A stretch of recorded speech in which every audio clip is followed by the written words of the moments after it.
This is A's Cast Live, your comprehensive look at the Oakland Athletics. Rooker, it's a fly ball to deep center. Robert going back at the track. He will turn and watch it fly. And 29 other MLB clubs. Adolis Garcia sends him the other way. That sends Carroll back. He's at the wall.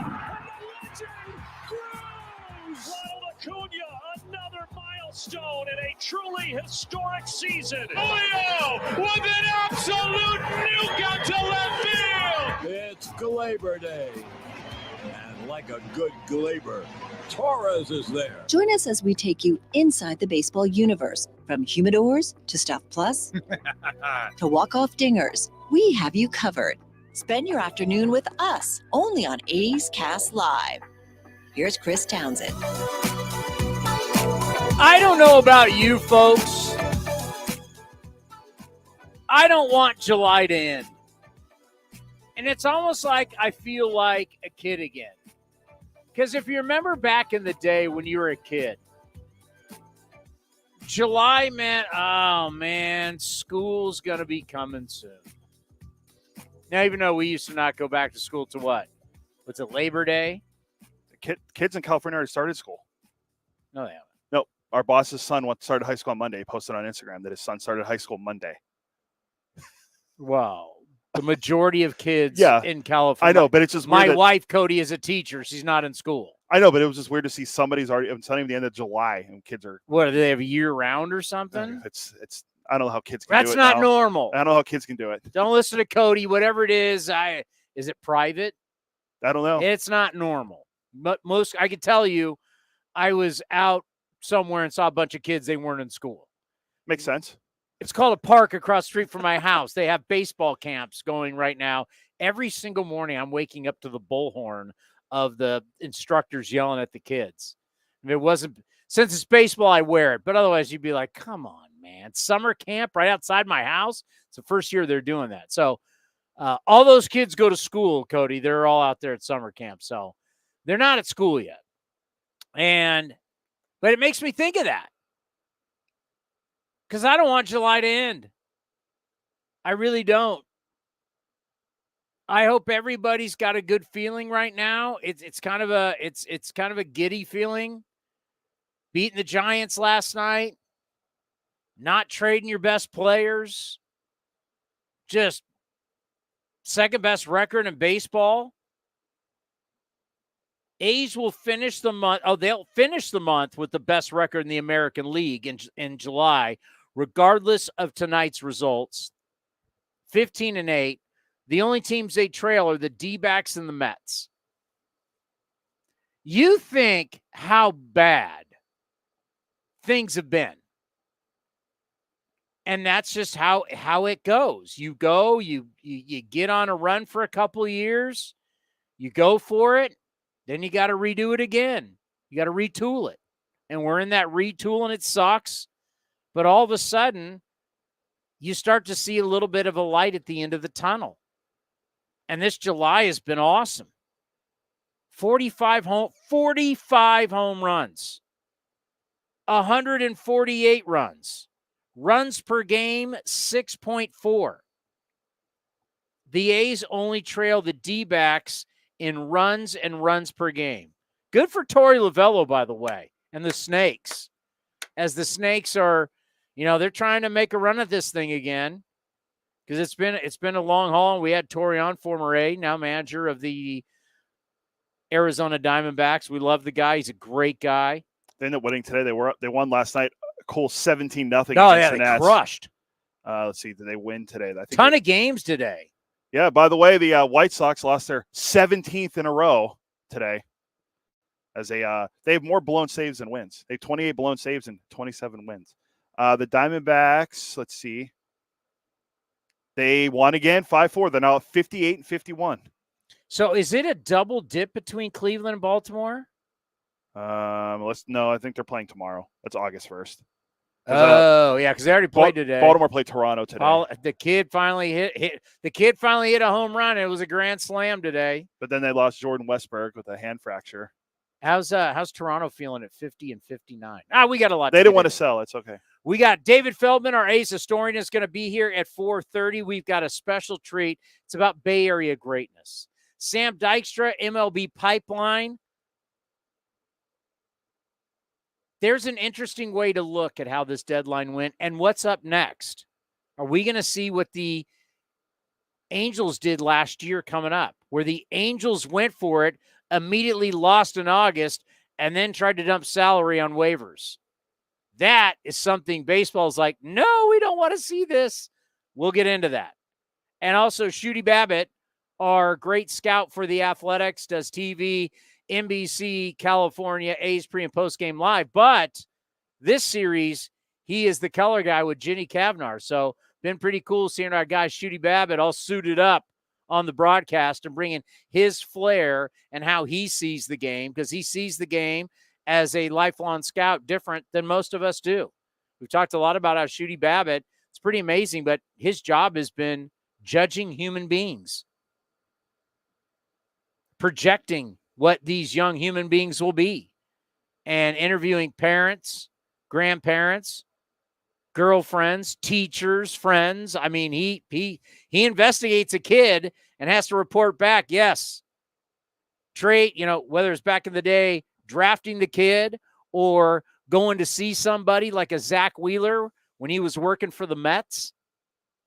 And so the Mets sent him out to look at Zach Wheeler. Hey, do we trade Carlos Beltran? And Wheeler's the main part of it. I mean, Shooty's been investigating, studying young baseball players his entire career, and he's been around some of the best. His days with the Atlanta Braves and John Sherholtz and being around those great Braves teams. So a lot of respect for Shooty Babitt. We'll have him at 5:30. But I just feel different. I feel different. Like last night doing the show felt different. Beating the Giants and looking at the Giants and looking at our team. I'll tell you, one of my dear friends, one of my best friends, Jason Babcock. You met Babcock. Yeah. He was here last night, right? His family was over. His wife, my wife, they went and had sushi and they're having wine and, everybody's doing summertime stuff, right? While I work, you're at home probably pounding whatever you're pounding. That was a late night for me on you fixing stuff on YouTube. But no drinking during the week.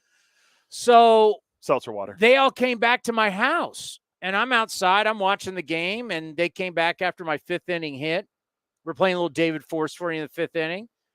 Dave was great. Oh, do you have the comment? I forgot to tell you. Go get the comment. David Force talking about getting 3 guys versus 1. Oh, a good producer always gets ahead of things. Okay, you got that? All right. So that is a part of today's show. But so he came over and he's a Giants fan. And so I'm rubbing it into his face how we're beating him last night. And I'm sitting at the table. And I say to him, I go, be honest with me. No one looking at this A's team and know what these young players are and looking at your team, whose future do you like better? And he kind of thought about for me. He goes, I'd rather have your players. I've heard that today too from Giants people. They rather have they like the A's roster. See, I don't listen to other people. I'm not out there combing dumb sports radio anymore. I was talking to my friends too. They're Giants fans. Oh my God. I'm definitely not talking to your nut job friends. But I thought it was interesting that he would admit that because he loves rubbing A's and Raiders stuff in my face. And that's pretty easy to do lately. But he honestly said, you know what? You start looking pound for pound, player for player, and it made me feel good. And the A's won the game. And I don't know if Brent Rooker's going to be AL Player of the Month, but I'm proud of him. It's been great just to see. He's hitting 410. 410 in this month. Brent Rooker, the guy who had 2 months last year back-to-back where he hit under 200. He's hitting 410. Power doesn't surprise me. He's hitting 4. You know why he has all these RBIs? Because guys are on base? No, because he's hitting 410. When you hit, you drive in runs. It's just not home runs. He's a great example of look at the numbers of what a player, when he puts the ball in play, because there's sometimes, he had an infield hit the other day. He's had some flare hits. Not everything's going to be hit hard. Yes, you always want to hit the ball as hard as you can, but the fact that he's not just striking out at will. At one point, Brent Rooker was striking out a lot. He was hitting for power, but he was striking out a lot. He cut that down. He's hitting 410.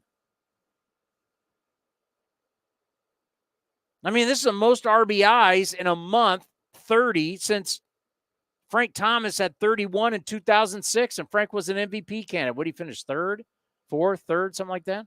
Could find out for you, but that was his like renaissance. He was top 5 to save my skin on that one. I'm going to say he was. That was your Morneau one. I'm going to say third, but it's probably fourth. Frank Thomas was fourth. It was Morneau, Jeter, Poppy. Jeter, that hack. And then Frank Thomas. Steroid user David Ortiz, allegedly. Yeah, I was going to say allegedly in there, you know what I mean? Well, no, he did pass the test that no one was supposed to know about. You know, it was the random test. Hey, no one's going to know about it. We just want to see how many guys are actually on it. And then John Morosi goes, oh, yeah, but those tests we couldn't really, some were tainted. A-Rod said it best. It was a loosey-goosey era. It was fluid. There was a lot of fluid going around in baseball. All right. So, I mean, Lawrence Butler going yard. My guy, JJ. We forget JJ Bleday. We forget about it. JJ Bleday, yard again. Came in. Obviously, he didn't start. Robbie Ray was on the mound, so he came in. And Cameron Diaz. Common mistake. She was great. Common mistake. I loved her, by the way. She hasn't been in a movie in a while. Yeah. Daz Cameron. And I said it last night, too. I said, sometimes you got to play your guys on your bench when you have an opportunity. And Bleday has logged a lot of miles so far. So, look, you got a home run from both of your center fielders last night. That's huge. And the fact that the front office said, you know what? They could have easily traded guys. And we would have had to wear it, and we would have had to sell it. I'm just glad we don't. And normally, I would have been okay with it if I didn't start to see what I'm seeing. Because, yes, the plan is you got to get good by 2028. That's when you got to be, ready to rock. But what we're seeing is a team that's able to compete. If this thing is real, they're able to compete. All of a sudden, I'm not even going to get into it, but win totals that they're looking at are far greater than what we thought just a couple months ago, what they're projected right now and the way they're going. And if they keep winning like this and they stay hot and the building blocks going into next year, we've said it in the past, you've got to force the front office, right? You're either going to force them to make moves because that's what's best for the organization, or you're going to force them, moves either way, right? You're going to force the organization to be in go mode, or you're going to force the organization and the front office to be in sell mode. And they force the front office to say, you know what? We're going to stay the path with these guys because Andujar and Rooker are good for the young players. And and let's face it, Rooker and Andujar are not old guys. So you can let that play out. And as I mentioned yesterday, I don't remember what show it was, maybe next year is when you start to see Colby Thomas, Henry Bolte, the future really come. Then you can trade Andujar. Then you can trade Rooker. And they're still going to have great value. Will Rooker have the same value? Well, I don't know. Because all of our callers who think all of our guys are so valuable, right? Remember, if you listen to the Clubhouse show, our callers think we can just trade our guys. Not one prospect in the top 100 was traded. Not one. Fringe guys were traded. J.J. Cooper, you have sound. It was on Power Alley earlier today, Sirius XM. Fabulous show. If you get up early in the morning, I highly recommend it. Jim Duquette and Mike Farron, love both of them. Good friends of the program. Farron's a friend, right? Yeah, Farron's a friend. We can say he's a friend. We have broken bread at his house You have. I haven't been in there yet. Phoenix. Well, then he's my friend. He's your friend. We've gone to dinner with him in Arizona, though. He's our friend. I've paid for him to have dinner. And to have beers with us. Yes. So he's a friend. Great show. So JJ Cooper was on, and you sent it to me, and it was like, because I slept in. Yeah, the guys that are getting traded are if you have a 40-man roster, the guys that are getting traded are guys that are going to be like number 38, 39, and 40 on the 40-man roster. Or they're guys that could potentially be Rule 5 pick guys. So I don't even know, like, knowing that, what would you get for Rooker? What would you get for Mason Miller? Like, if David Force is saying to, give me a team. The Orioles. The Orioles call up. Your buddy Elias, Mike Elias, your twin. Uncle Mike. He calls in, and he says, hey, man, Kimbrel's a zoo, even though he's on Townsend's fantasy team. He's a zoo. He's been doing all right, but you know what? We want a lockdown guy. We want Mason Miller. And I'm David Force, and I go, well. That Holiday kid, I really like him. And you start going down the line. Mayo. And Kerstead. And you're like, no. Our top 10 prospects, anybody who's in the top 100, out. So if I tell everybody out there, we go eye to eye here, right? Fan to fan, A's fan to A's fan, right? And I tell you, there was no way you were getting one of their best prospects. None of their guys that are in the top 100. You want to trade Mason Miller for that? Look me in the eye and tell me yes. And you won't. You want to trade Brent Rooker for that? You won't. Those deals aren't out there. Everything that you were reading, everything you saw on social media, everything you're reading on the internet, Jim Bowden says, this guy, Buster Rollins, it was all a lie. They're just selling you. So bravo to David Forst. You know what?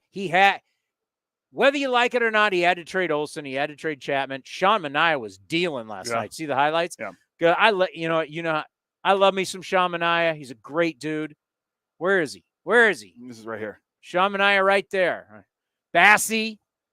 They had to trade those guys. It was a mandate. It came down. It is what it is. And think about this. This tells a great story, right? Well, it's a great story, but some of the great stories are tragic. If you have all the leverage in the world with Mason Miller, and you've got all the leverage in the world with Brent Rooker, and the other team still won't give up their top prospects, doesn't it tell you what you were dealing with Olsen, Chapman, Bassett, Manaea, on and on? Doesn't it tell you? Yeah, especially since you're in a situation where you knew you had to get rid of those guys, and they're not going to offer up top guys because they know you need to get rid of them. And they knew. So you have all the leverage now. Like, wouldn't all 29 other teams want Mason Miller, and none of them are going to offer top prospects for him? Yeah, like even like the best one, like I guess it came out last night with Ken Rosenthal. He said that the reason why the Dodgers didn't, or the Detroit didn't get more back for Jack Flaherty is because teams had concerns over his medical issues. What? They always find they I know that was a Correa thing. That's why the Giants and Mets didn't want him. Is that ankle been a problem? I mean, Correa's been on the IL, but it's not for the ankle. I think he's on the IL again right now, isn't he? But no, the ankle has not been an issue. So I'm hoping, you know what? I had an epiphany last night. I don't know if I want to get into that right now, but it's like we have been on this show. We have been putting the puzzle pieces together about our game and the changes in our game and where our game's going. And it's like Cody and I put all these pieces down. It's like we're in a cabin in Tahoe, light the fire. It's after we've been skiing all day. The family gets together and does the puzzle. We're going to do the family puzzle.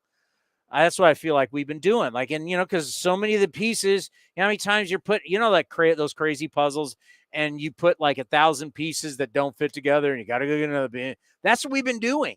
And last night, as I was doing my walk after the post-game show, smoking a cigar, and I'm in loving life, we beat the Giants. I don't want to be too giddy about beating the Giants until we beat them again today.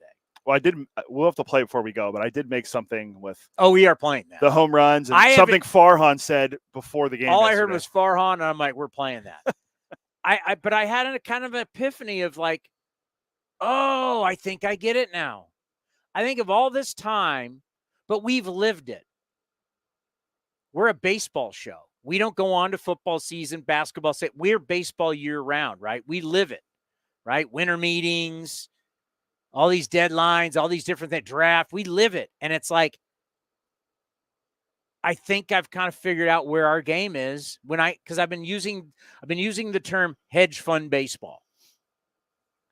And I think I really get it now. And I want to explain it. It'll take time, but broadcasters are not even close. Where truly our game lies, a lot of the people who are out there covering it and selling it don't understand this. Because they still want to believe it's the grand old game they fell in love with. The business has changed. We've been piecing it together, and I think last night I went, oh my God, I get it. I think I get it. But you can't have this conversation with a lot of these people because they don't get it. Like, you have to like, and I now, when Jerry DiPoto said, we win 54% of the time, I think I now understand it. There's a whole business side to it, and play the David Forst cut. So this is David Forst talking about trading for 3 guys instead of like, just give me your very, very, very, very best prospect, or give me the best I can get versus 3. Do you have it? Yeah. All right, here it is. Look, I think we talk about sort of spreading out our risk. I don't want to talk about this like it's a stock portfolio. Like, these are players and human beings.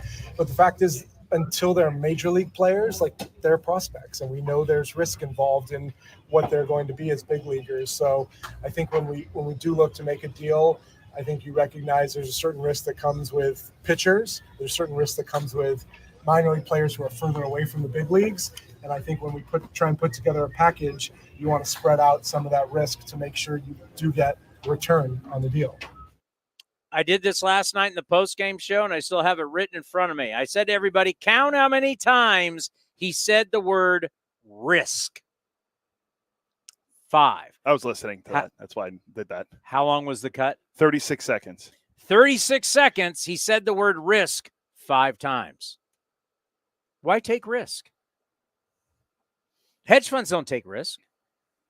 Hedge funds are a bunch of rich dudes put a bunch of money together. Somebody manages it. They don't take crazy risk, and they just keep making more money. That's hedge funds in a very simple definition. Hedge funds are private money put together to make more money. We as fans want risk. We want you all take the chip, give me your all in, because it's all about championships. It's all about the parades, right? That's all it should matter. Always go for it because we're fans and that's what we deserve. And then the hedge fund baseball people go, nope, we don't take major risk because that's bad for business. I understand it. It's like the light went on in my head last night because David Forst just said, hey, listen, I don't want to talk about this like it's a stock portfolio, but yet I'm going to talk about it like it's a stock portfolio for 36 seconds. Risk. 5 times. Jerry DiPoto, we win 54% of the time. We win 54% of the time. Everything's good. I think I still have that cut, by the way. Do you really? Yeah, let me see. Hold on. I think I swear I looked at it earlier. DiPoto 54. Yeah, right here. Let's play it. It's 50 seconds. But here, this was after the season, just right after the season, right? It was a dramatic ending where the Astros backed in, won the AL West. Rangers, who led the AL West the majority of the year, leaked oil down the stretch, lost first place, got it back. Then it came down to the last weekend, right? It was Mariners, it was Astros, it was Rangers. In the end, Astros win the West. Rangers, they also back in, and then they got a flight to Tampa. The rest is history. They'd win the World Series. But Jerry DiPoto has to talk to the media after the season about why his team didn't make the playoffs. And people were criticizing that he did not do enough to stay with the Astros. Remember, the Astros had to have a comeback again, like they're doing again this year. He didn't do enough to keep up with the Joneses of the two Texas teams, the Astros and the Rangers. So I'm not saying crazy hardcore media, but the Mariner fans were like, and Mariner people they're quite like, what the hell, Jerry? Here was his answer to the criticism. If you go back and you look in a decade, those teams that win 54% of the time always wind up in the postseason, and they more often than not wind up in World Series. So there's your bigger picture process. Nobody wants to hear the goal this year is we're going to win 54% of the time, because sometimes 54% is some one year you're going to win 60%, another year you're going to win 50%. It's whatever it is. But over time, that type of mindset gets you there. If what you're doing is focusing year to year on what do we have to do to win the World Series this year, you might be one of the teams that's laying in the mud and can't get up for another decade. So we're actually doing the fan base a favor and asking for their patience to win the World Series while we continue to build a sustainably good roster. We're doing you a favor. So that in our baseball world, I wouldn't say in the sports world, because that was football season, so nobody cares. But in our little baseball world, remember, as we say, this show never leaves. We don't go on to football season, basketball season. We don't do that. We do baseball year round. It was big in our world. Yeah. And all of a sudden, the very next day, Jerry DiPoto had to come out and apologize for that. So clearly, the message to Mariner fans, we're doing you a favor. There was a lot of heat. Ownership said, get your butt back out there.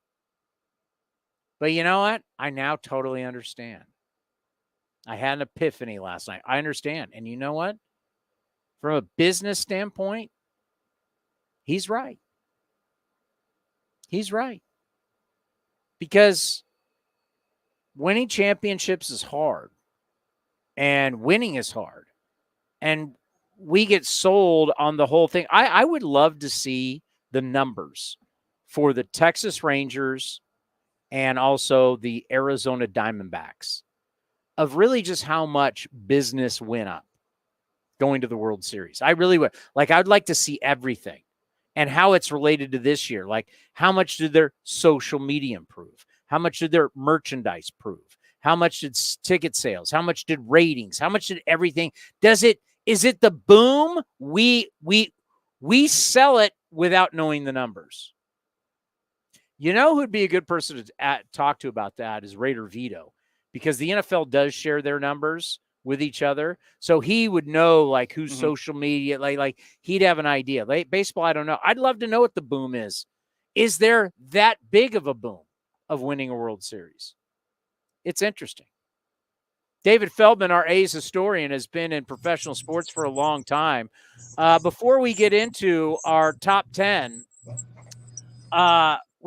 like I had an epiphany last night thinking about it's like we've been putting the puzzle together about how baseball is changing, and I've been using the hedge fund baseball. And last night, it was after David Forst's comment, and I really thought about it, and I really our game. The biggest value of our game is purely we're a content provider. As a sport, we're able to provide more live content than any other sport. And where everything is going streaming wise, where the world is going is now Amazon's going to dump a ton of money into the NBA. Before you know it, we will all be streaming on some platform, and that's how our games. It's that is our main value. When we were growing up, though, Feldy, it was all about winning the World Series, and hedge fund baseball is here. Hedge fund sports is here. And I know it may not be what fans want to hear, but that is the reality. Yeah, I mean, I'm a little bit more old school. I care about the wins and losses and winning championships.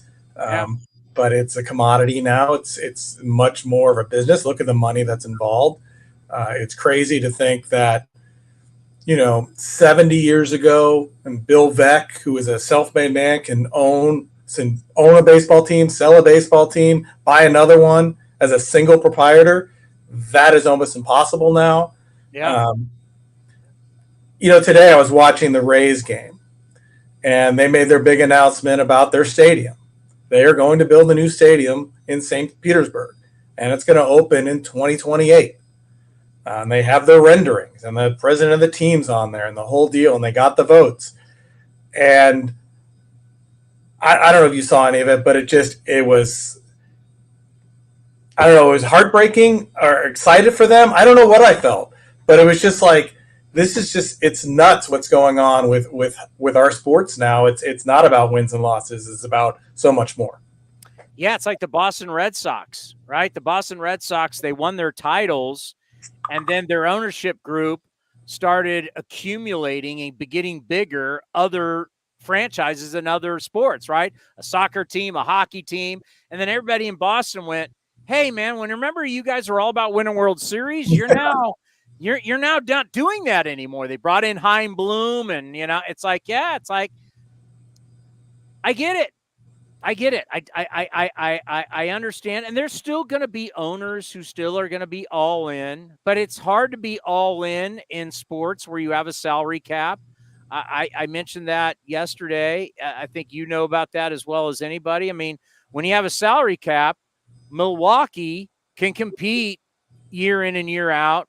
Like the Green Bay Packers are never considered small market. They just gave one of the biggest contracts in the history of football to a quarterback, and yet they are the smallest. They are the smallest market in the history of sports. But in football, it doesn't matter because there's a salary cap and there's revenue. As long as we don't have that in baseball, we will have what we have, where certain people will make certain runs, but teams are like the Rays made what? Was the total 9 deals? The Rays are at 5. The Rays have been about at 500 all year long. They made 9 deals, but it's smart the way they're doing it. That's how they're always competitive and everything. But until we have revenue sharing, until we have a true salary cap, a ceiling and a floor, this is how our sport's going to be, and it will be hedge fund baseball. Yeah, and I think you got to keep saying the floor, right? Because if you're going to have a salary cap, you also have to have a salary floor.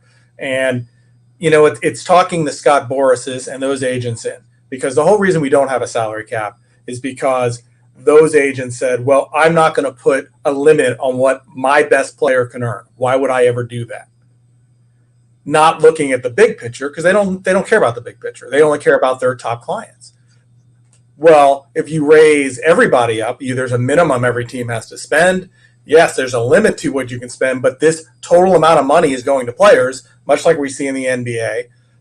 That works for everybody. Now, NBA salaries are ridiculous. We all know that. You can be a third-year journeyman who barely plays, and you are making generational money. That's the amount of funds that are available to these players. We'll see with baseball, right? The media deals and the regional contracts, how that's all changing. It's going to be interesting to see what the pot really is going to be in the next 5 years. All righty. Explain to us what we got going. Well, this was kind of you guys talking about the Bay Areas and the Mount Rushmores and who's on there and who are the best players. And so it came to be, it's like, well, let's think about what are the Mount Rushmores for the Bay Area professional teams.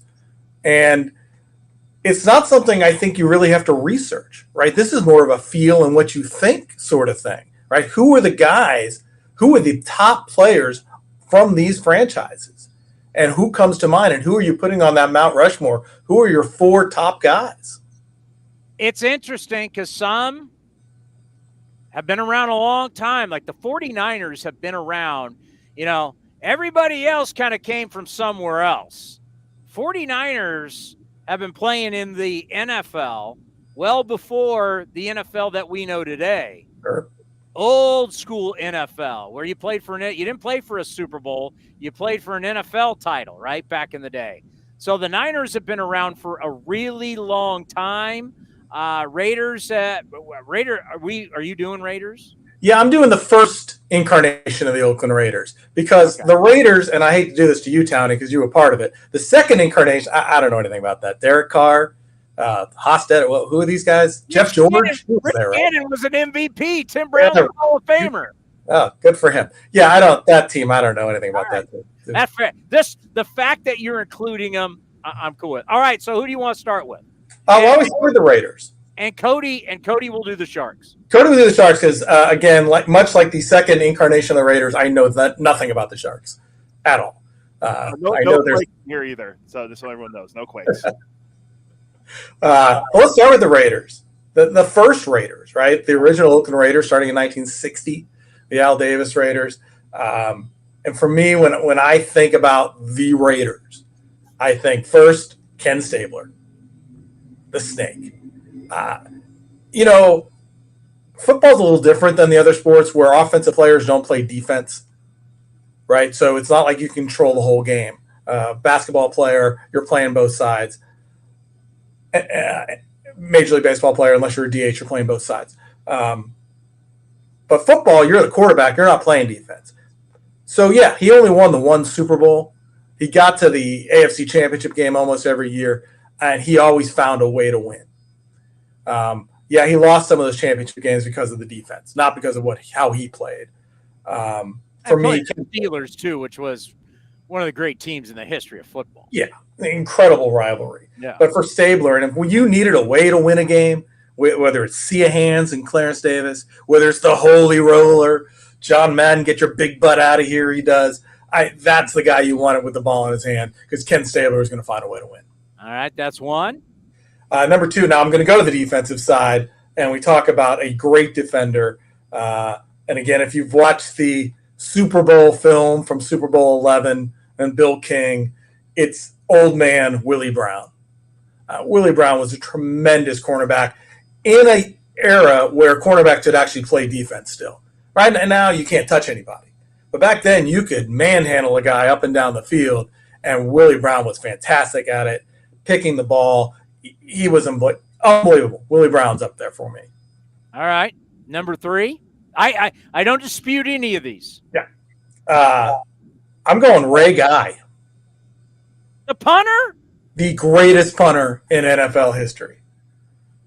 And you talk about a player who could change the game just with his foot. It was Ray Guy. What a tremendous athlete. This guy was a quarterback coming up. He could throw the ball 70 yards on the fly. In fact, sometimes when it was desperation Hail Mary time, Ray Guy would take the pass. But just the factor that he had in the game for as long as he did, led the NFL in punt yardage. He would flip the field continually. He was a weapon that we really haven't seen very often. And Ray Guy did it for so long and was recognized as such. He's in the Hall of Fame. This is Ray Guy the punter. Yeah. Okay. Number four. So this was the tough one for me because you got two offensive linemen that are both Hall of Famers that are like two of the greatest offensive linemen of all time. Yeah, you have Gene Upshaw, you have Art Shell, you also have Lester Hayes and Jack Tatum, more defenders. You have Dave Casper, he started the tight end revolution for me, an offensive player at the tight end position. Yeah, there's still a player who was an unbelievable player who Al Davis would probably tell you was the most influential defender. Yeah. But I'm waiting to hear who your fourth is. Well, it's not going to be that guy, so tell me who you think. Probably the best guy on the Raiders was Ted Hendricks. Yeah, Ted Hendricks is fantastic. Ted Hendricks was the best defender. Yeah. Ted Hendricks is a Hall of Famer. Ted Hendricks is incredible. He was incredible for his size, his ability to do everything. Like Al Davis would tell you, as great as everybody was, his best guy was Ted Hendricks. Yeah, and again, great argument for him, and I agree. For me, on my Mount Rushmore, I'm putting Cliff Branch. And the reason for me is because this was Raider football, was we're going to throw the ball deep. And when you wanted to throw the ball deep, you get the fastest guy who could outrun everybody, and that was Cliff Branch. And he did it for a long time. He won 3 Super Bowls. He was there forever, and he was always effective. And when I think about the Raiders, and especially those mid-'70s, right before they moved, it's Cliff Branch is the guy that comes to my mind. All righty, 49ers?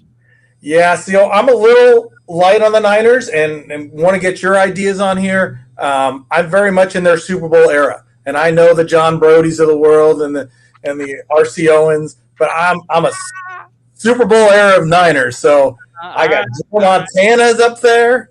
Joe Montana, how you put him on there? Yeah, he was pretty good. I got Jerry Rice, maybe the greatest receiver of all time. I got Ronnie Lott. Wow, you're going all in the same. I'm going all the same. These are when I think the Niners and I think Bay Area, these are the guys I think of. And then I'm throwing in Steve Young. And when we talk about athletes and what he could do at the quarterback position, rarely are we seeing a player of that ability who could run and pass. And it was really not until they corralled him that he became a constant winner. But he changed his whole game to become a pocket quarterback, and he was fantastic. Yeah, I don't know if I would go Steve Young, but it's hard to. So when you just look at the 29 Hall of Famers that they have, it's hard to. It's the three that you threw up there are very hard not to put. They're not. I mean, Steve Young. There's a lot, but there's a lot of guys. There's a lot of guys. There's a lot of guys, but I'm not gonna. This is your list. It's my list, but you're is Jeff Garcia going to be on there? I mean, What about Bill Walsh? What about Bill Walsh? Bill Walsh as a head coach? Sure. We could have a coach's Mount Rushmore. That could be over with Madden and Walsh and Tony La Russa. That can be up there. I mean, you're going two quarterbacks, you're going to wide receiver, and you're going to defender, who are all considered the greatest at I mean, Montana before Brady was considered the greatest quarterback. Ronnie Lott is the most. I mean, Ronnie Lott made Pro Bowl at corner and safety, and he's considered, what he did physically. And Jerry Rice is up there for greatest football player of all time. And then Steve Young, my God, is a Hall of Fame quarterback. It's hard to debate your list. Yeah, it's. I mean, again, there's so many years of Niner football, and there are people that have seen much more Niner football than I have, going back into the 50s and 60s, and they might say, hey, this guy was the greatest player. I don't know that player. Well, you mentioned Brody, Y.A. Tittle, Bob St. Clair. Come on. What about Bob St. Clair? Bob St. Clair, fantastic. San Francisco, went to USF his whole career. Is he in the Hall of Fame, Bob St. Clair? I think he is, actually, yeah. I'll fact check myself, but I'm pretty sure I thought he was. Yeah, he is. Okay, yeah, there you go. I mean, Bob St. Clair. Who is it? The jump pass. Wasn't that Frankie Albert? Yes. Yeah. Jump pass. But it's hard to go against your list because these guys are the greatest. All right, we move on to what sport? Let's go Warriors. Oh, this is controversial. I feel like I'm going to sweat here. Because I don't want a bunch of guys from recent. Okay, so we'll start with recent. Stephen Curry is going to be on there. He's on there. Yes, he is definitely on there. Another guy changed the game, and he's changed basketball forever. Every little kid shoots threes. Every kid thinks they can shoot threes. It doesn't matter if you're short or tall, you're shooting threes, and we're seeing it now. We're seeing it on the 3-on-3 in the Olympics, right? Poland beat USA today. Jimmer Fredette is on that USA. Poland beat them because they can shoot, because everybody shoots, because everybody's Stephen Curry now. Have you ever seen somebody go from, I don't think this guy can play, I don't think he can stay healthy, and he's all right, he's a little flashy, to all of a sudden all-time great as fast as he went? No, not like that, because of those ankles injuries early in his career, and this guy wasn't going to last. Yeah, he can shoot, but that's all he can do. And then he got healthy, and Clay and Draymond come along, and Mark Jackson as the head coach made a huge difference in Steph. And then to Steve Kerr. Yeah, it's unbelievable. A guy you went, maybe, to this is one of the greatest players of all time. Remember, the streets are talking. Fun for my life. Good night, Oakland. Good night, San Jose. Mark Jackson. Is there anybody that even debates anymore that he's not an all-time great? Like, that debate's over, right? I would hope so. If not, you're just doing it to be contrarian, right? If you have any sense of intelligence when it comes to basketball and greatness, Steph Curry's right up there. All right, number two. Number two is the guy who was Larry Bird before Larry Bird, and that's Rick Barry. The greatness. Rick Barry as a shooter and a scorer and a passer. And we're talking 3-on-3. His son is playing on the 3-on-3 team in the for USA in the Olympics. Rick Barry was fantastic. Scorer. Yeah, he could whine and he can pout, and he cost the Warriors in the playoff series in 1975 because he didn't want to pass, he didn't want to score. He was just going to be a passer. But we're going to forgive him for that because he did lead him to the first title. He led the Oakland Oaks to a title. Rick Barry, no No argument. No question. No question. I was very fortunate to do when he came back to KNBR. I did his first shows. He joined me in the morning. He filled in for Gary, and they were like warning me, like, okay, this could be really, really hard. Rick came in. We had a blast, and ever since then, he's been the coolest guy to me. I love me some Rick Barry. Yeah, I like Rick Barry a lot too. Interesting dude. Interesting dude. He's gotten older for sure. All righty, number 3. Number 3, I'm going Chris Mullen. Yes. This is a 25-point-a-game scorer who did not shoot the 3 like crazy. He was scoring 25 by going a little slower than everybody else on the court. He had that play of pace or pace of play that was just, a little half step slower. People were flying by him, and he's scoring. He could shoot. Not the greatest defender, but in that Warrior system under Nelly, run TMC, you're going to outscore your opponent. You're not worried about defense as much as just outscoring them. And Molly can do that. And just a fantastic player. Another one who had to battle his own demons, right? He thought it was a wasted pick. This is a 7th pick in the 85 draft. We could have had the first pick. We could have had Patrick Ewing, but the lottery was rigged against the Warriors. It was frozen envelope. Frozen envelope. Rigged. I'm telling you, rigged. And they get Molly, and we think it's over. And Molly gets himself right and becomes a Hall of Fame player, and just fantastic on those run TMC teams. All right, number 4. So I was thinking Wilt Chamberlain, because Wilt Chamberlain in his time was by the most dominant basketball player of all time. He was the Babe Ruth of basketball. Yeah, his numbers are ridiculous. Yeah, I mean, Babe Ruth, he was there wasn't an athlete on the planet better than Wilt Chamberlain when he was alive. No, not what he could do. But the only thing that kept me off is when the Warriors were in San Francisco, he only played 2.5 years in San Francisco. He averaged almost 40 points and 23 rebounds, but he only played 2.5 years. All right, that's fair. That's fair. So I'm going to go to a guy who he had many battles with, and that's Nate Thurman. And a great barbecue, Big Nate's Barbecue. Nate's Barbecue. And I know a lot of the younger people don't know much about Nate, but Thurman was a great player. For 11 years as a defender and a scorer, he had 6 top 10 MVP finishes. He averaged 17.5 points, 17 rebounds a game. They didn't keep block shots his entire career, but he probably would have led the league 4 or 5 times just in block shots. He was a difference maker on the court.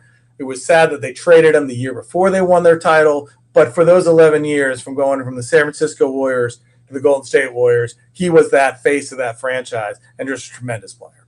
Great list. Phenomenal list. Let's go A's.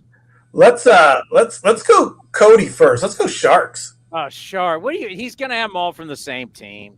No, they're not all from the same team. So I'll go in order. Number 4 is Evgeny Nabokov, the only Sharks player to ever win the Calder Trophy, the Rookie of the Year. He's the only player to only 16th goalie in NHL history to win it. He won 5 Pacific Division titles. They won a President's Trophy with him, and he personally received 5 Vezina Trophy nominations for the best goaltender in hockey. Probably the greatest goalie in Sharks history. I think Martin Jones deserves more credit, who led the Sharks to a Stanley Cup berth. What about Irbe? He was great when they started the franchise. Won't take anything away from him. But I got Nabokov 4. All right, number 3. 3 was a guy that was drafted with the 205th selection in the 2003 draft, possibly one of the greatest American players of all time. That's Joe Pavelski, who just recently retired. He's second all-time in Sharks history with 355 goals. He had 4 seasons with over 35 goals. He had 41 goals in a season, and he has 74 playoff goals in the Stanley Cup playoffs. That's the most by an American player all time, and he's 4th all time in Sharks playoff points, behind only Patrick Marleau, Joe Thornton, and current captain Logan Couture. So I got Pavelski 3 on that list. Number 2, it's Joe Thornton, who was drafted number 1 ahead of Patrick Marleau in the same draft. Only Shark to ever win the Art Ross Trophy for the most points in a season, and the Hart Trophy, the MVP award. He's all-time in assists, and he's only 56 points all-time behind Marlon. He's played in way less games, and he's having a sweater retired this year by the Sharks. He'll be the second guy. It's a jersey. They don't wear sweaters. All right, this bugs me, all right? You're not in Canada. You're in America. You don't play in barns. You play in they were multi-million-dollar. Now they're billion-dollar arenas paid by taxpayers. So you don't play in barns, you play in arenas. And it's not the room, it's a locker room. And you don't wear sweaters, you wear jerseys. He's a good guy in the room. Oh my God. Stupid committee. All right, so number one's pretty easy. It's the guy that he's took number one overall, Macklin. So I'm just kidding. It's going to be Mr. Shark, Patrick Marleau.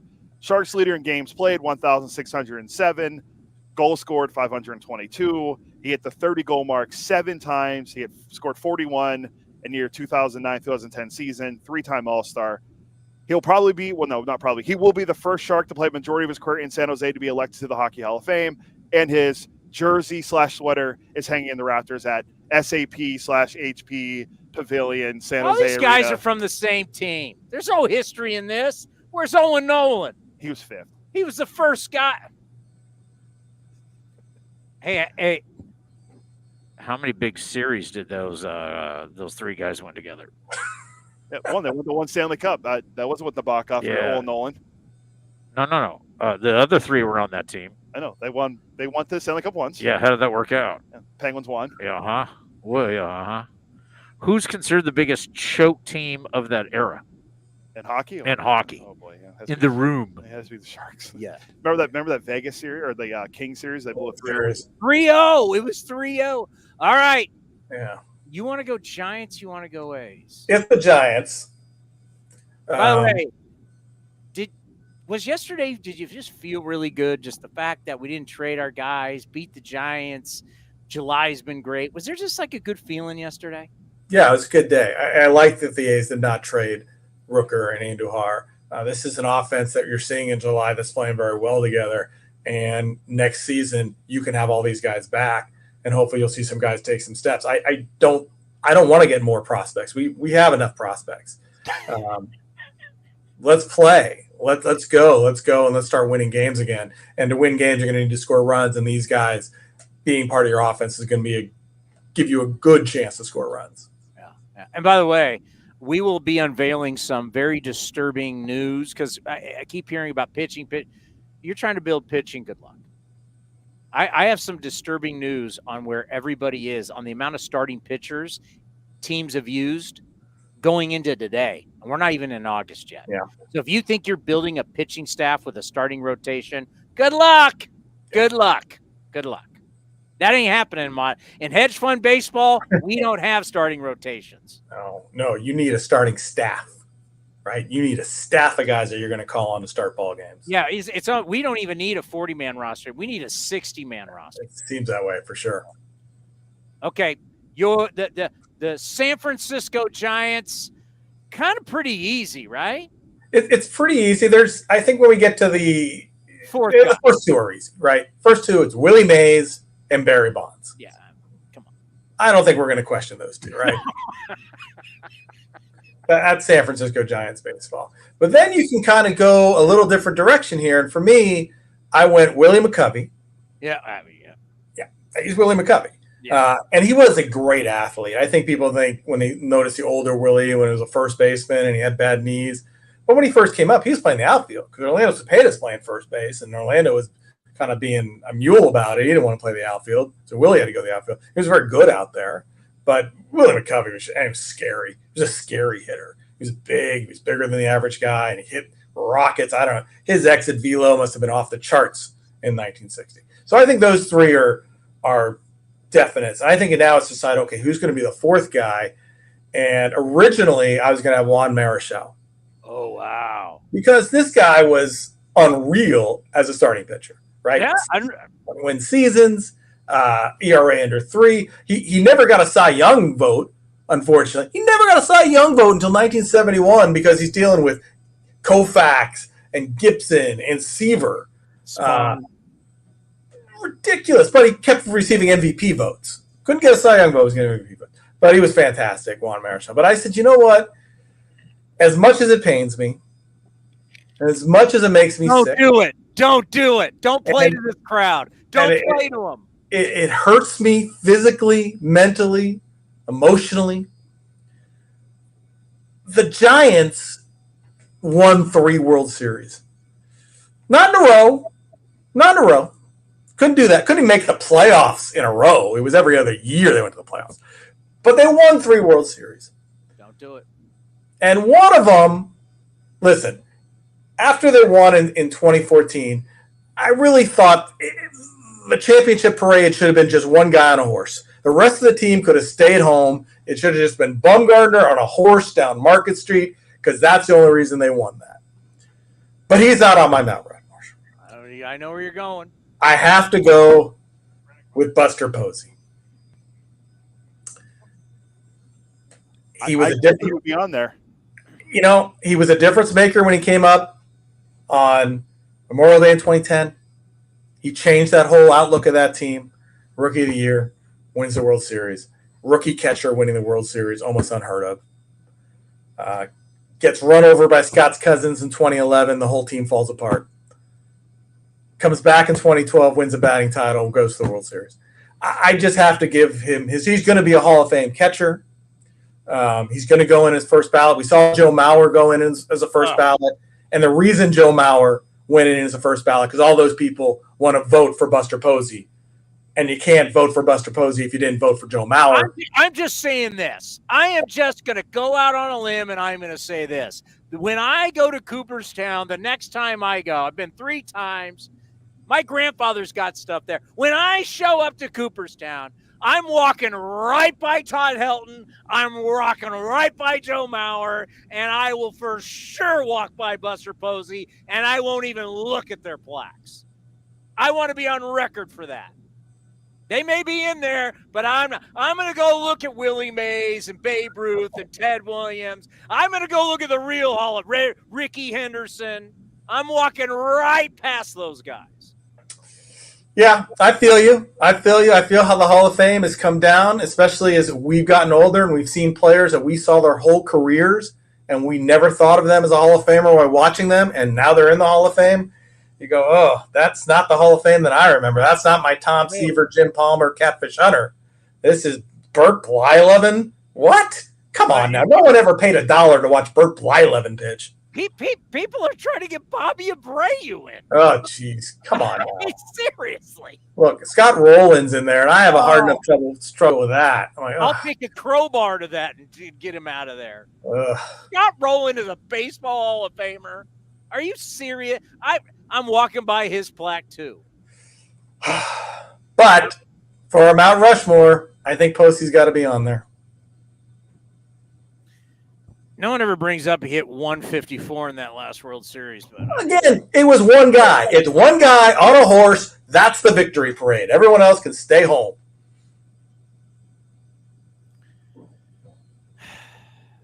Yeah, how do you not have Mass and Bumgarner? Yeah, because, that red ass. I could not stand watching him because he bitch about everybody. His team would celebrate. That was fine. But if somebody looked at him wrong, screw that guy. The Max Muncy go get it out of the bay was one of the greatest ones. The greatest.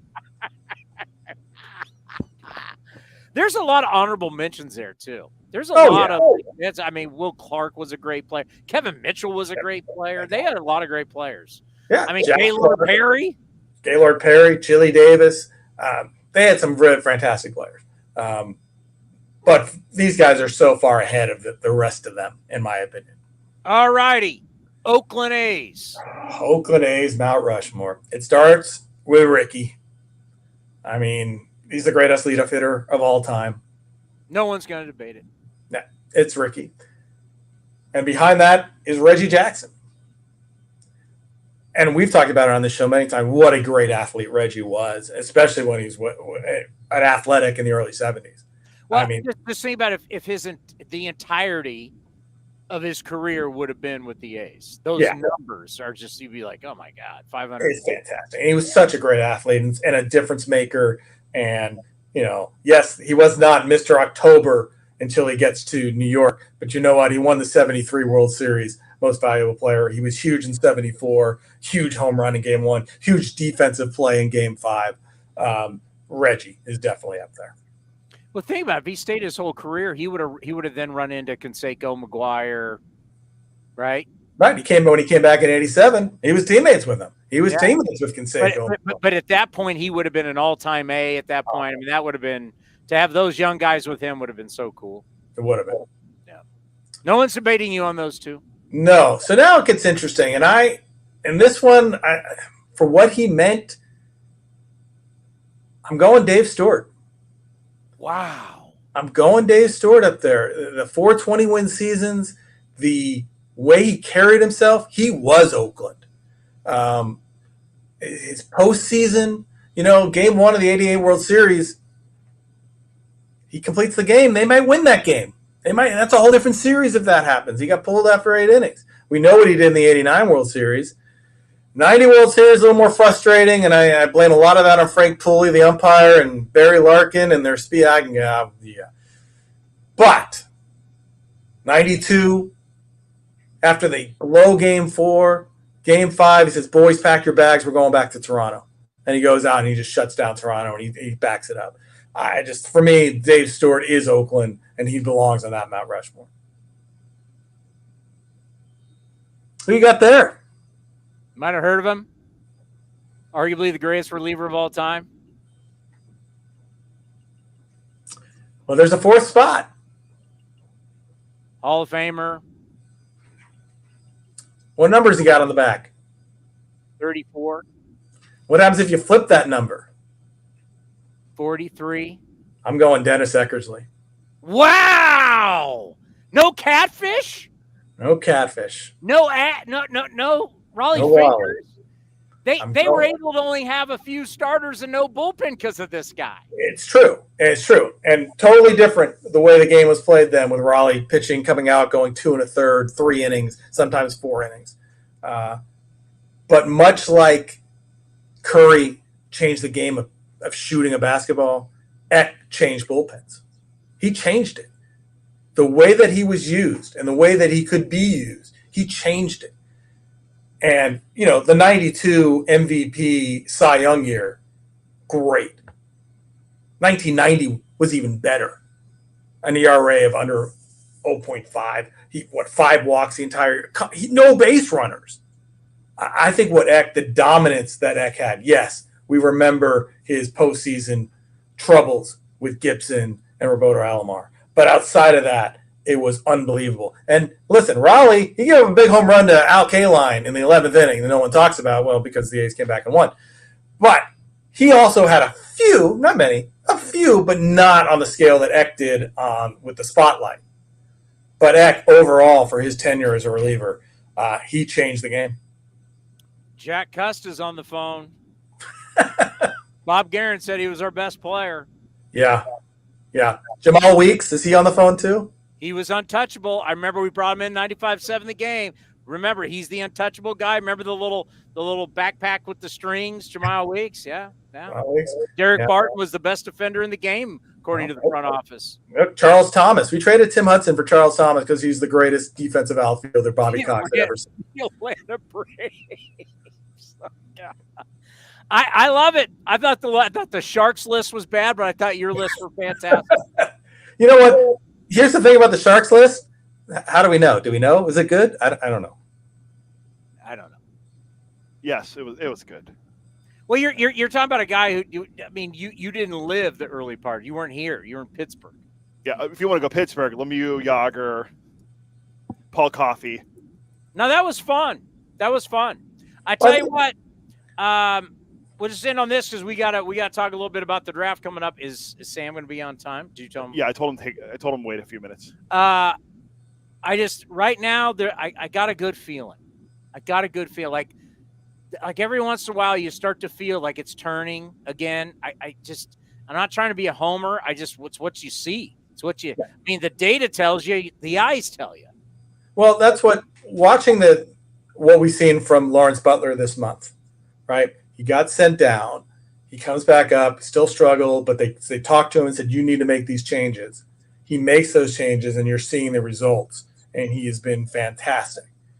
I want to see Zach Geloff do that. Zach Geloff right now is the most frustrating player for me because he strikes out. He's striking out at a custodian rate. It hasn't been since Jack Cuss had someone struck out at this rate. Zach Geloff can't be that guy. He's got to make more contact. So I got to see him take those next steps. For our 3 innings of Jacob Wilson, that was pretty good 3 innings. Hopefully there's more of that to come. So that's why I think the good feelings are we're already seeing some players starting to establish themselves. There are a few more on the way that can make those steps. Let's keep those positive vibes going, and we have a chance to do that in these last 2 months of the season. I don't know why I thought of this, but as you were talking there, I just brought they're not booing, they're coozing. Kevin Kuzmanoff. You mean the hitting coach in Stockton? That's right. Coos. They're not booing. Adam Rose up, my guy Rosie, who's still in the organization. We're basically going to name the whole lineup from Dallas Braden's perfect game, right? Cliff Pennington in left field. Cliff Pennington. Cliff Pennington. Derek Garden. Landon Powell. When you win as much as the A's did, it's a tough list when you go year 4. Well, I mean, look. But you left Hall of Famers off the list. I left my favorite player outside of Ricky, Jason Giambi, off the list. And Jason Giambi's numbers were unreal as an Oakland Athletic. What about Jose? And we know McGuire. I mean, we're talking these huge, iconic players. Catfish Hunter. Vida Blue, MVP Cy Young, and was a rock star. I mean, Billy Butler. Danny Valencia. 10 years ago today. Is it too soon? John Lester. Cespedes. I mean, just even Cespedes for his 2.5 years. My guy, Josh Donaldson. Anyone? Josh Donaldson. Love Josh Donaldson. And even more current, right? Marcus Simeon, what he meant for this team and what he did for this run. I mean, we've been blessed, right? And this A's franchise, and we know the history, the up and down. And like you said, hopefully we're going back up. Enjoy the game tonight. Hopefully a win. Are you in the NBC studios? I am in the NBC studios. I got to see our old friend Greg Papa, who's in the studios. He's doing Giants pre-game live as like a guest appearance. So it was good to see Greg, and it's always good to see Greg. And yes, we know we have this connection with the Giants, but he was an A's announcer for a long time. And when you talk with Greg, his best times were with the A's. No doubt about it. All right, buddy. Be well. See you, fellas. David Feldman. How was that? That was great. Sam Dykstra is going to join us, MLB Pipeline. Can't wait. I think he's ready. Are you ready? You know what? Yeah, I'm ready. Is he ready to go? Yeah. Sam, how are you? Good. How are you guys doing? We were just going. We had this planned a while back where we started talking about the greatness of certain franchises in the Bay Area, and we just did the top 4 of the Mount Rushmore for each list. And when you start talking about Joe Montana, Willie Mays, and all the different franchises, and of course with the A's, Ricky Henderson, Reggie Jackson, it's actually pretty cool. But it leads to kind of where we are right now. But before we start talking about the A's and the moves that the A's made, it was, to me, the moves that weren't made, as we got told about everybody that needs to get moved. And, oh, my God, what can you get? The fact that we didn't have one guy in your guys' top 100 traded before the deadline, what does that say to you about where our sport is? Yeah, I mean, it was really interesting to follow that through line of how things were going. I mean, there were 2 guys who are in our current top 100. They're both going to drop out, Dylan Lesko and Robbie Snelling, moving to Tampa Bay and Miami. I don't know how much of that is prospect hugging and how much of that is teams valuing getting multiple prospects over one prime prospect. And I think part of that too was, we didn't see a Tarek Skubal moved or Garrett Crochet. If either of those guys would have been traded, you can probably bet a top 100 guy would have been included. I don't think the quality of players traded away was necessarily going to get back that quality of top 100 guy back. I love that prospect hugging, because we know majority of the guys won't make it up to the big leagues, or even if they do, they won't have these long, illustrious careers. So why are we so into, I love it, prospect hugging?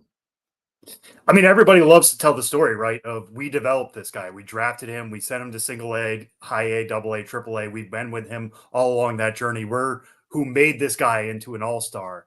People love telling that story, both as something you can sell to the public and also just internally, right? It says something good about your development core. You don't want to deal those guys away. Then you look at somebody like Dave Dombrowski, who's the opposite of a prospect hugger. If he sees a closer who's out there on the market, he's going to go get him, like he did with Carlos Estevez of the Angels. And, they really developed George Klassen, who was a guy with rough control coming out of the University of Minnesota, became a borderline top 100 prospect. And they shipped him out when he had value to help this year's team win in Philadelphia. So there are two sides to that spectrum. All right. So you study this. This is what you do for a living. If all of a sudden I made you a GM and you're working for a team, would you be modern day prospect hugging, hedge fund like GM, or would you be AJ Preller, Dave Dombrowski? I'm trying to win now. These prospects they're just here to get me guys to help me win now. How would you run the business if you were in charge? I mean, listen, I would love to tell you that I would be a smart GM and that I would keep all the good players and trade all the bad ones away. In this hypothetical, that's exactly how it would work. I would probably be somewhere between. It's all context dependent, right? Like if you put me where Peter Bendix is with the Miami Marlins and he's shipping everybody out to rebuild the entire Marlins farm system in a way that is in his own image or what he's hoping to create there in Miami, that's one way of approaching it. If you're sending me to San Diego and you've got stars like Tatis and Machado and all those guys already on the roster, yeah, you should be buying now. You should be trying to ship away guys who are many years away to help this year's team win and get that pennant that's going to fly forever. So it all depends on context for me. I think both strategies can work out. It just depends on what you have on the major league roster. How much time do you need when you start talking about, the Marlins and he comes down from Tampa? Obviously, he knows the game. Tampa, a place he just left, made a boatload of moves. As a 500 team still in it, they made a boatload of moves. But when you truly go that route that Miami's going, how much time do you think somebody needs to make that happen? Yeah, I mean, I would look at like Mike Elias in Baltimore, right? I mean, it took them 3-4 years before they were really bearing fruit. And they were promising, like, listen, this is going to work. This is going to work. This is going to work. And it took a while. If nothing's happening by year 4, then you have to really question the process. It worked in Houston before Baltimore. It's working in Baltimore now. Miami's now going to get a shot of like, hey, if we just get a bunch of hitting prospects, a couple good pitching prospects and sort this out. And, maybe that's when we start buying and start flipping some of these guys like Baltimore is doing now. But I think it's a multi-year process for sure. So because now we're not going to link the number 1 pick to the worst record, right? The total tanking, you can still tank and better your odds. Do you think we'll see the type of tanking that we saw in Houston and saw in Baltimore? Obviously, Mike Elias came from Jeffrey Lunau in Houston. Do you think we'll still see that strategy? It's going to be tougher to pull off. I'm sure people are going to still want to do it. It's going to be tougher to, you can only have so many lottery picks in a row. You look at the Nationals this year, they couldn't pick any higher than 10th. If you're in a certain tax bracket as far as your revenue goes and as far as your spending goes. The White Sox, for instance, will not be able to pick higher than 10th next year. So it's not like them tanking this year is really going to do them a lot of good in the draft. Wow. It just depends on what type of club you are. Miami, I think, might be able to get away with it a little bit more. But they're not building through draft picks right now. They're building through prospects and acquiring them from the organization. And that may be the way forward instead of just hoping to get number 1 or number 2 through that lottery. What do you make of the A's, who have always been an organization since Billy Beane took over? And, of course, he groomed David Force, and now David Force has run the organization for years. They never go full dumpster dive. They'll just start trading guy, but they never want to be down for long. And I think as you see at this deadline, they've got players. They got players they could have moved. They kept those players because as we're starting to see the offense, one of the best records in July, starting to get really hot here. They see something special is about to. What do you make of the strategy you've seen over the years and how the A's do it? Yeah, I mean, one thing I have always appreciated about the A's is that you think based off the payroll that they're not going to contend. And then all of a sudden you look up in June, July, and August and like, oh, they're still in this thing. That's happened in the past, even when it seemed like some of their weaker teams. I mean, you look at like Brent Rooker, right? Like he was a name that came up a lot in trade rumors of, well, they should trade this guy if they're going to trade everybody, but they kept him around because part of the thing about selling everybody is you still need players at the major league level. You still need guys who are going to fill the heart of your lineup. So I appreciate them keeping him around. Maybe they explore more of a trade in the offseason. I think he can still get a pretty good package if they do it then. But retooling, you look at the Lucas Erceg deal, getting somebody like Will Klein back. He's basically a major league ready reliever right now himself. And then you get a starting option in Mason Barnett and Jared Dickey, who's a former SEC outfielder. They can kind of keep chugging and keep plugging away without having to strip everything down. And it's great when it works. It doesn't always work, as we've seen with the A's, but at least they're giving it a shot. Klein is here in San Francisco tonight. He's in uniform. Yeah, right. Yeah, I mean, the guy throws hard. He's got a good cutter, a good curveball. I mean, Lucas Erceg, one of the things about that trade that everybody liked to make about it was that he had multiple years of control. But Will Klein does now too, and the A's are getting him earlier in his development anyway, so they can mold him a little bit more, get him to work with that major league staff. And maybe, we're looking 2 years down the line and Erceg and Klein are basically the same reliever. All right. So whether it is a team who wanted to add or a team that was getting prospects back, who do you like when you said winners and losers? Who did you say, I really like what they did? Because there's different types of winners at the trade deadline. Yeah, I think it all depends on your goal, right? Like if you look at, if you're Miami, your goal was to fill out the farm system, and they absolutely did that. No doubt about it. If you look at Toronto, same way. I mean, they wanted to build it out a little bit. They didn't trade away Vlad Jr. They didn't trade away Bo Bichette. They're still trying to build for 2025. They get pieces like Jake Bloss back from Houston, who could plug into their rotation fairly quickly and help them contend next year. Jonathan Clase of the Seattle Mariners, same thing. They did a lot of trades that were going to help them in 2025, not necessarily this year. And then I look at somebody like the St. Louis Cardinals, getting Eric Fetty and not having to ship away a major prospect to make that happen. I mean, that seems like a major win to me. I mean, the Dodgers, yes, they spent out to go out and get Jack Flaherty. Some of these other teams, the Orioles helped build out. The Padres shipped out what felt like half their farm system. But I think it all looks at, for me, it's what were you trying to achieve and did you achieve that? And I think the Cardinals not shipping away the farm, but improving the team this year. The Marlins trying to build out the farm. Those are two of the biggest winners to me. What about the Astros and that Kikuchi deal? Do you think they gave up a little too much? I think so. I mean, I would love to have seen what they could have gotten for that package, right? Like shipping out Will Wagner, who has ties to the organization, is Billy Wagner's son. Jake Bloss, who's a great story. There have only been 3 pitchers from the 2023 draft to make major league debuts so far. One of them is Paul Skeens, who everybody knows. The other is Hurston Waldrop, another first rounder. And the other is Bloss, who was drafted out of Georgetown. Not exactly a baseball powerhouse, but they developed him enough to make the show. So he pitched against us, and we were laughing at that going, Georgetown. I'm thinking Alonzo Mourning, Patrick Ewing, Allen Iverson. Right, yeah. Who the hell plays baseball in Georgetown? Well, I mean, Jake Bloss is going to put him on the map, right? Like he gets to the majors that quick. He's kind of a borderline top 100 arm. A lot of people have said this. If it was Kikuchi for Bloss, sure, we can have that discussion of like you get a few months of Kikuchi. You're going after the playoffs this year. The Astros always want to get another banner. I get it.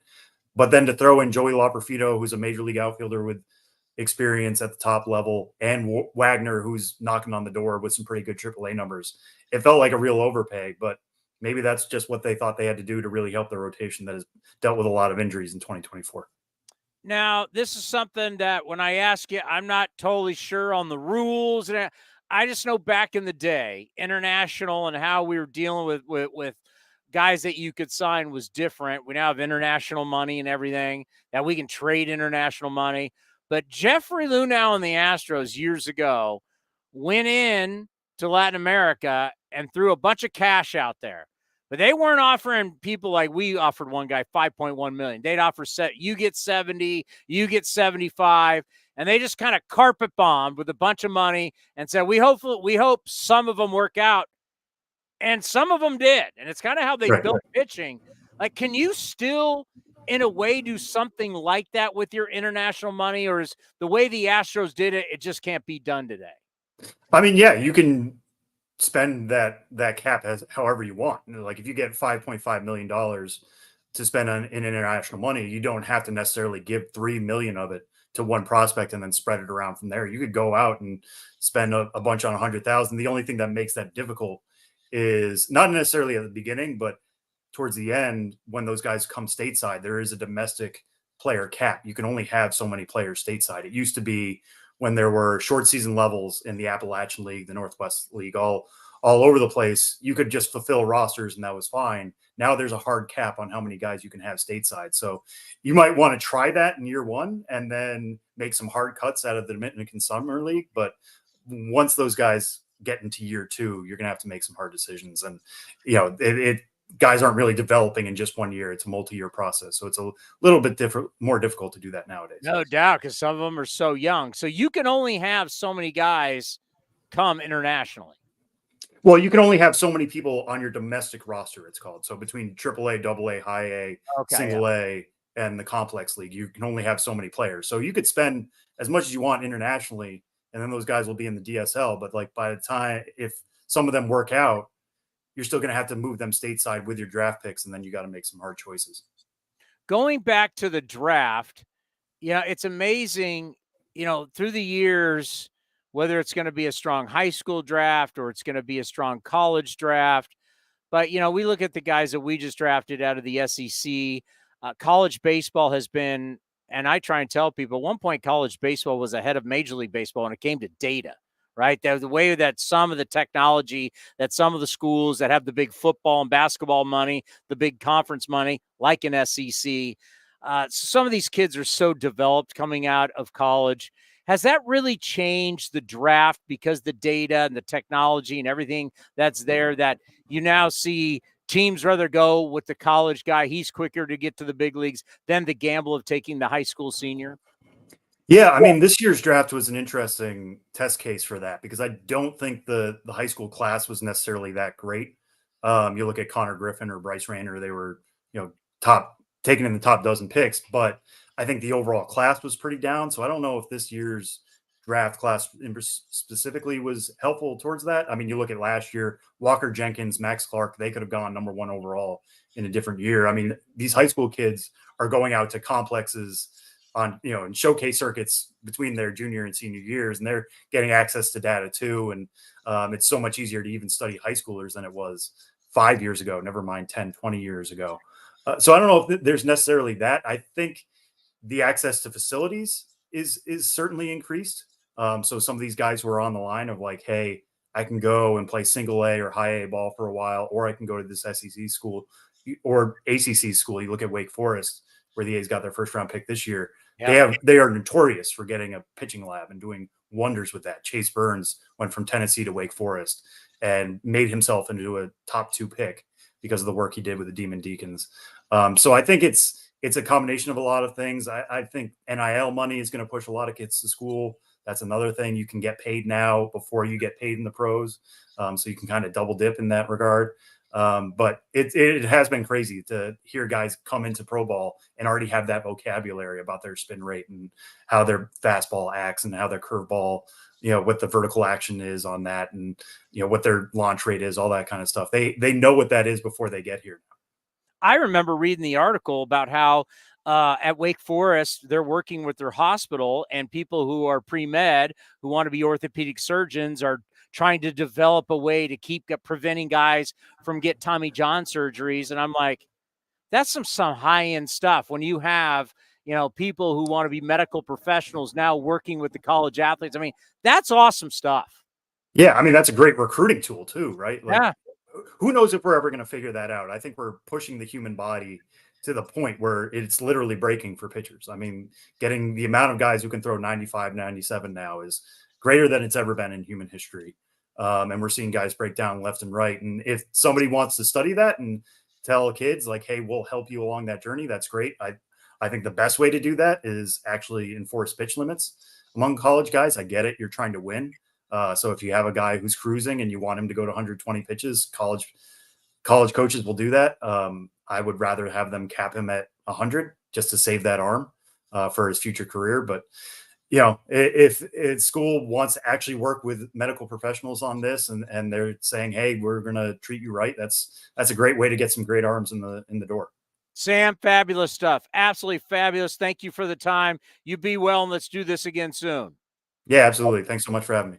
Great information. Absolute great information. Commander?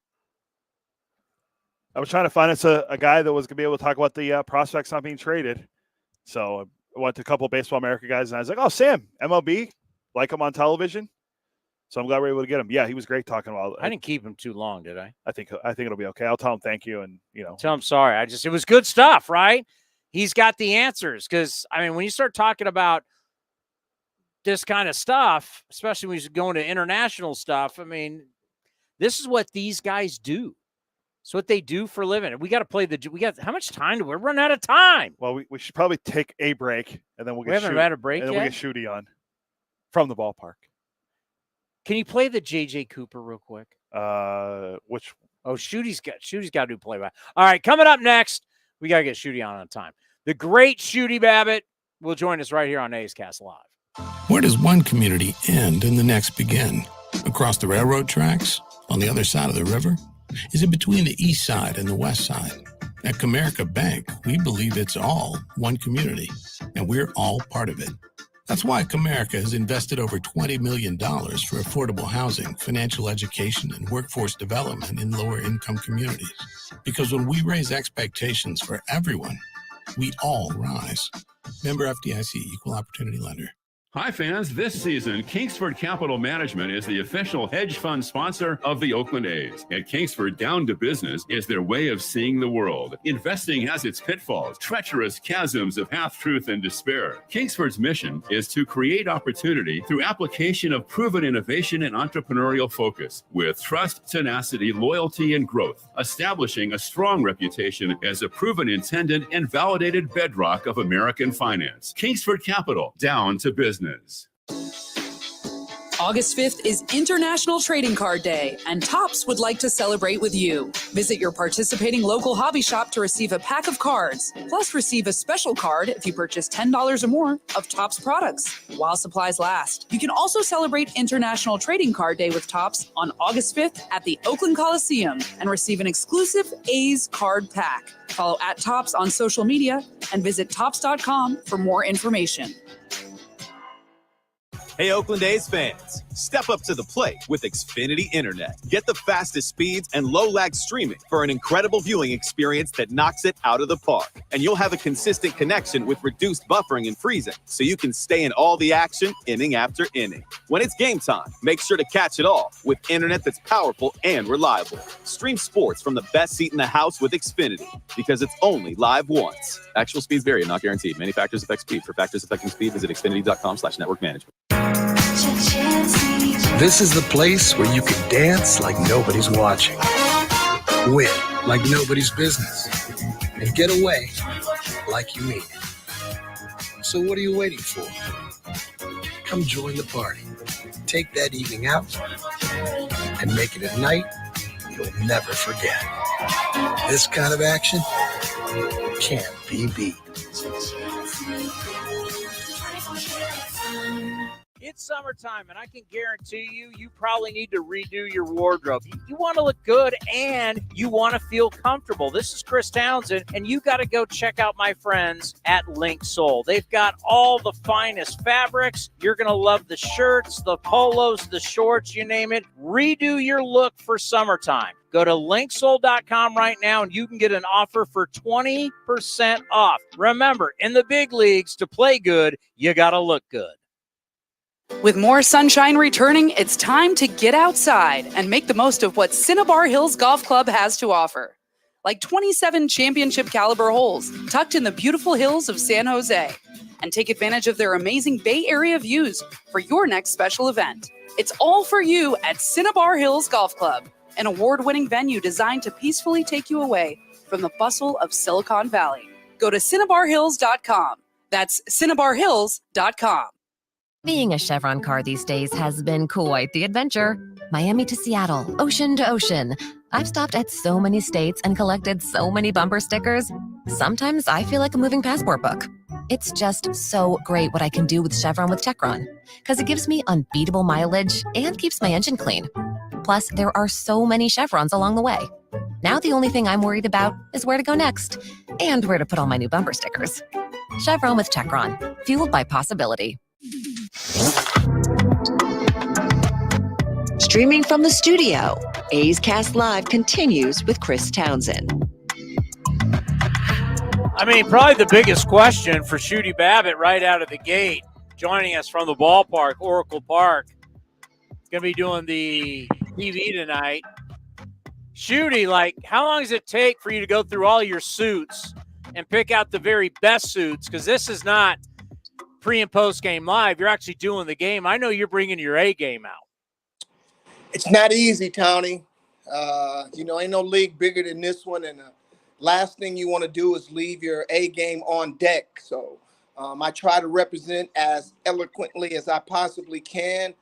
This may be the last, well, it will be the last Bay Bridge series for the Oakland A's and the San Francisco Giants. So I just can't believe I have to pinch myself and know that I'm going to be, as well as you are, part of history tonight. Well, yeah, I mean, you tell pitchers all the time you don't want to get beat with your second or best third pitch. You can't be showing up with like your C suits. You got to be showing up with the grade A, baby. Well, you've put a lot of pressure on me and all these high praises you've paid toward my way. So I guess I have a reputation that I have to protect. And, I value that to the highest degree for sure. Well, we talked about it earlier today that you've made a living studying human beings, studying these young players. And I always joke about, Shooty just doesn't get to know their parents or grandparents. He's talking to teachers. He's talking to coaches. He's talking to girlfriends. He knows everything about them. So watching what you're watching in July, should I believe my eyes? Should I be believing this data? I feel like I'm starting to see it. I'm starting to see the start of the next run for this franchise. I think the best thing you can have in your toolbox as a scout are your eyes, because they don't lie to you. And there was a time that your gut meant something, but because you have some type of data to back up some of the things that might happen, opposed to things that I've seen with my eyes.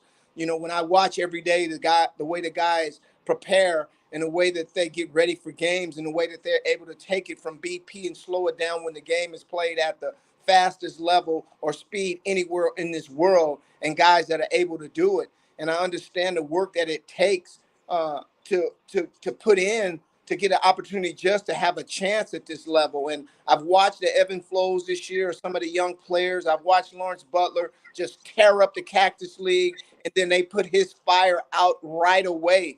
But they send him to AAA. He goes and do what he has to do, and he comes up here, and, man, he hasn't let up yet. So I was fortunate to learn and get my degree, if you will, in scouting with the Atlanta Braves, and they just truly pounded the value of scouting and development. And I'm seeing this with this young Oakland A's team. I see about 7 guys who are developing at the major league level and going to have an impact as this team moves on in the future. How happy were you to see that the main core offensive guys were not moved at the deadline? I can't see how many teams didn't make a run at Brent Rooker, watching what he's been able to do. He's always had the power. He's always been celebrated as this guy that's got a chance to do a lot of damage. But as well as I do, Towny, that the last tool to come at the major league level is to be a consistent hitter, because you've got to go through a whole lot. 3 out of 10, you're a Hall of Famer. 2 out of 10, you're sitting up here talking about it like I am. It's the difference of just one more hit. So there's a lot of failure has to go. And when you look at Rooker, and the one criteria or the one asset that I see that I don't see that's talked about enough are the shorter arms that he has. You look at Rubio DeRosa, you look at Cliff Johnson, 2 guys that came through the A's. I played with Cliff Johnson, and Rubio DeRosa could rake. He couldn't even reach in his pocket and get his wallet out of his pants because his arms were so short. But he can get that thing to the ball with the best of them. Tyrannosaurus Rex, man. But there's something to that, right? Because I can tell you, as a pitcher, You love throwing against tall guys with long limbs because the one thing they have a hard time doing is getting the bat inside and getting the barrel because there's so much movement. I have always said it. Like, I remember when Richie Sexton came up and he's like 6'7". I'm like, pound that guy inside. Tony Clark. I played with Tony Clark back in the day. I mean, really tall guys struggle. You got to have such great hand-eye coordination. You have to have great bat speed. But, yeah, I mean, there is something to say about shorter guys or guys with shorter arms. I mean, you can get that. You can whip that bat through. Well, you look at left-handers, and they always say don't pitch left-handers down and in because it takes an angular type path. It is something that you have to drop that shoulder, and it's some limp to the swing. But, man, if you let them create a loop like that and get that bat head out front, that's why they normally do some damage. But, yeah, you're absolutely right. Those guys are easy to crowd. You can't pull your arms in because you feel like you're cheating yourself. So, I mean, a full swing is a check swing for those guys. So, Brent Rooker's just got a great body and a great package to be a pretty good hitter. I mean, Shooty, he's hitting .410 this month. Like what he is doing from a contact, hard contact, soft contact, just making the contact he's making. No one projected this. Nobody. I mean, it's unbelievable. We knew the home runs, but it's unbelievable just the consistent contact he's making. Well, I guarantee you all the metrics line up to the two numbers that are the most important to me, always have been home runs and RBIs. I mean, he leads the entire American League in homers and RBIs. What that's telling me, this dude is doing damage. He's doing some significant carrying. He's doing the heavy lifting. I mean, when you're talking about Aaron Judge, you're talking about guys that get paid $60-50 million to do damage like that. And we've got Brent Rooker that could possibly be available at the trade deadline, and your team that's in it and have an opportunity to pick up a guy who's in the prime of his career right now and don't make a valid run. Now, I'm not saying that they didn't. They probably did, but they just did not come with enough. And that really is the story of this trading deadline. We just had Sam Dykstra on, who does this for MLB.com for a living. He had a great saying, prospect hugging. The top prospects, these teams, it's far different from when you first got in this business. So just Shooty, just how different is the trading deadline when all these franchises do not want to part ways with their top prospects? Well, you saw the activity. I mean, we had a list where we had to have 2 pages to get all the different transactions on them. I mean, and typically it's not like that.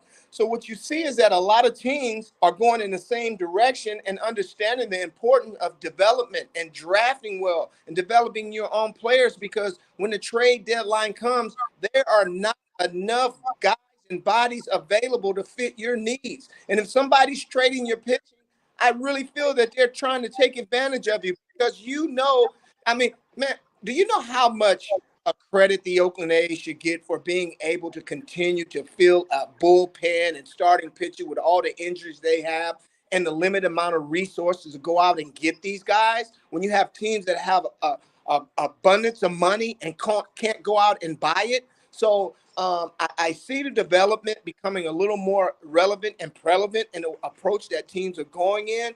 And I heard Farhan say yesterday that, hey, we're going to lean a lot more on our youth. And this is the San Francisco Giants. So you understand what's happening in the business and you're watching it right in front of you. All right, Cody, we'll get you out of here on this. Cody has a question for you. Shooty, last night, great job on the broadcast, but I wanted to ask you, and I'm going to play something for you. Are we going to hear more of this on the broadcast? Remind me why he wasn't an all-star. I don't know, but oh my stars, you talking about getting both butt cheeks into one? That's what you call a double gluter right there, Jenny. Was that on the spot, or did you have that planned? Double gluter, maybe the greatest thing I've heard. It's just like the Holy Ghost. You don't know when it's going to hit you. It just came out, bro. I hope so. I really do. I hope a couple of guys tighten them things up. You know, I remember Tiger Woods back in the day. He couldn't fire on that driver. He was talking about I couldn't fire my glutes. And I'm like, this dude is sick. But now I understand what he's talking about when you see Rooker unleash those like he did. You know what? You look like you're having fun. And that's what matters, right? This is the entertainment business. We want to be entertained. You're entertaining. I think I mean, obviously our friendship is one thing, but if I took that away, I could be, I think you could do this. I think you could do this full time, or at least in some type of rotation. I think you bring something. It's the knowledge. You got the personality. We know you're good looking, but the thing is, it's that history of, once again, being a scout and seeing the game. We all see the game differently, right? Because we all come from different places and how we love the game. You see it as a scout, which means you see our game different than a lot of people. And it's just, when you broadcast, it really comes out and it's refreshing. Well, it's awfully kind of you to say, Towny, and I'm so thankful for the platform that you've given me over the years. I've watched how you've kept this thing together with Elmer's glue, man, and it's been incredible, because we've had some tough nights where the only thing we had to talk about was the good pitching. The offense was so bad, and it's a tough job. And the one thing that you don't want to do is make a mistake and say the wrong thing. But at the same time, you want to be truthful and factual to the fans, because they watch it, they wear these games every day just like we do. That's why I respect everybody's opinion about what they see and how they feel. And for me, as a 31-year scout, a guy who played in the game for a while, I have a Rolodex of information. I've watched the best. I've scouted guys that were amateurs that have turned into Hall of Famers. Jimmy Rollins is the best player that I ever got a chance to scout, and I watched him as a sophomore at Alameda, at Encinal High School, and just watching the things that it took. Watched all the people that didn't believe in him because he was 5'7" and he didn't run real fast and he didn't have a whole lot of power. All he did was go out there and bash your head in every single day. And you know how he ended his high school career? Bases loaded, game on the line. They playing a high school championship at the Oakland Alameda Coliseum. What does he do? Twist on one, empty the bases, pimp all the way around the bases, and went straight to the second round with the Philadelphia Phillies. And the rest is history. So I appreciate the things that you say. I love this to the bone. It's the great George Devine once told me. I asked him, I said, Mr. Devine, how do you know if they like me? I said, I don't want to mess this up. He said, Shooty, if they ask you to come back, that means they like you. So thank you for asking me back, bro.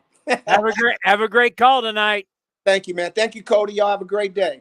See you, Shooty. The great Shooty Babitt right here on A's Cast Live.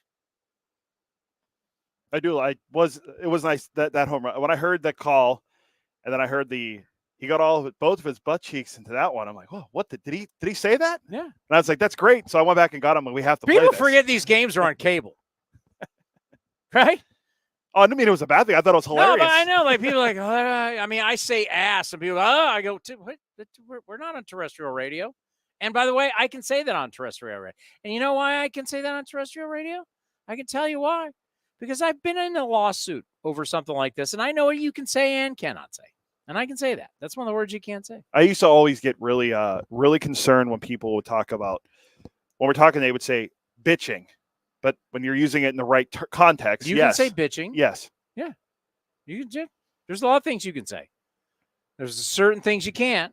Yeah, the 7 deadly words. There's certain things that you can't. That's going. Sometimes you're going right up to the line, but yeah, I mean, people have got. There's plenty of people that have cursed on regular network television.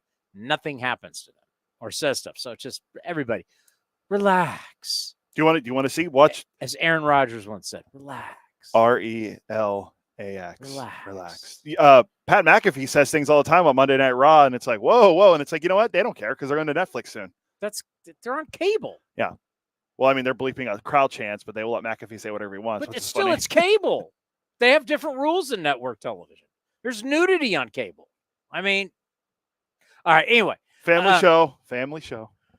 There's a lot of stuff I want to get into. What did I say I want to get into? Oh, by the way, White Sox. I heard our guys Spilly and CJ today. People, it's funny. The White Sox and they're the equivalent of NBC Sports Bay Area in California, as you see A's pre and post game live, Giants pre and post game live, Warriors, Sharks pre and post game live. Their version in Chicago with Ozzie Guillen, their former manager, are literally hammering the team. And to listen to broadcasters who both work for a team, as CJ works for Atlanta and Spilly works for the Rockies.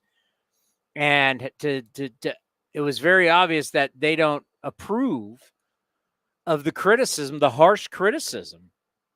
And I just wondered, like, in Chicago, that's par for the course. You know, it's amazing that we want to pay these athletes. They take the money. And the minute you want them to own up to the money or play to the money or perform for the money, and when you don't, you criticize them, people get uncomfortable. It's like, what a nice world that must be. You get catered to your entire life. You get paid millions of dollars like Eloy Jimenez was paid. And then now that he's getting roasted on the way out, people are like taking offense to it. I have that audio if you want it from what the guys on the pregame show during the trade deadline. Well, basically, they wanted to come up with a graphic thanking the Orioles for taking him because he's been a dog. When he plays, he's lazy. He's been hurt. All the time. He's been paid a ton of money. He's lazy.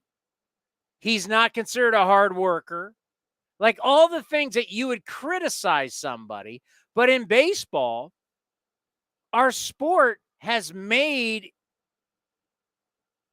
I mean, how do I put this? But it's just always just kind of been, we cater to these guys. Unbelievable how much we cater to these guys. Even when teams are bad and players are bad, we cater to them. And it's uncomfortable when they get treated like the rest of the world. You have to look at it like just looking at CJ and Spilly. They're both former players. So they don't like the criticism. Yeah, right? No one likes it. Everybody likes the adulation. Everybody likes when you get your butt kissed. But when you get treated like everybody, when you're a dog employee, when you don't work hard and you're lazy and you're making the money, you get fired and your boss roasts you. Well, in this industry, the media will roast you, and they're going to be harsh. And right now, they're having a historic bad season. And this is a franchise where you have the buildup of years where there was expectations, right? Remember when the A's, and we played them in 2020 in the COVID year, and that's like, oh, this team's on the rise, and they were like a darling every year. Look out for the White Sox. Look out for the White Sox. They never lived up to that. They never lived up to the expectations. They were paid a lot of money, and people are frustrated. And now this is what's like kind of left over, and they've been roast hard on them. But you know what? What are you supposed to do? I've had to live that with the A's the last couple of years. Like, what's everybody supposed to do? Fake it and act like you're not as bad as you are just so your feelings don't get hurt? I mean, isn't that part of the being a professional is understanding, well, I'm signing this contract. I'm playing for this team. It's going to be rough. And if I don't want that kind of harsh criticism, I wouldn't sign with the team. Now, if you're drafted by the team, you don't have a choice. But isn't that kind of, as somebody who is a professional and you're in the entertainment business, you know that if you go out and perform as a television show, as a rock band, any kind of band, actor, actress, whether it's film, television, Broadway, you name it, there's critics.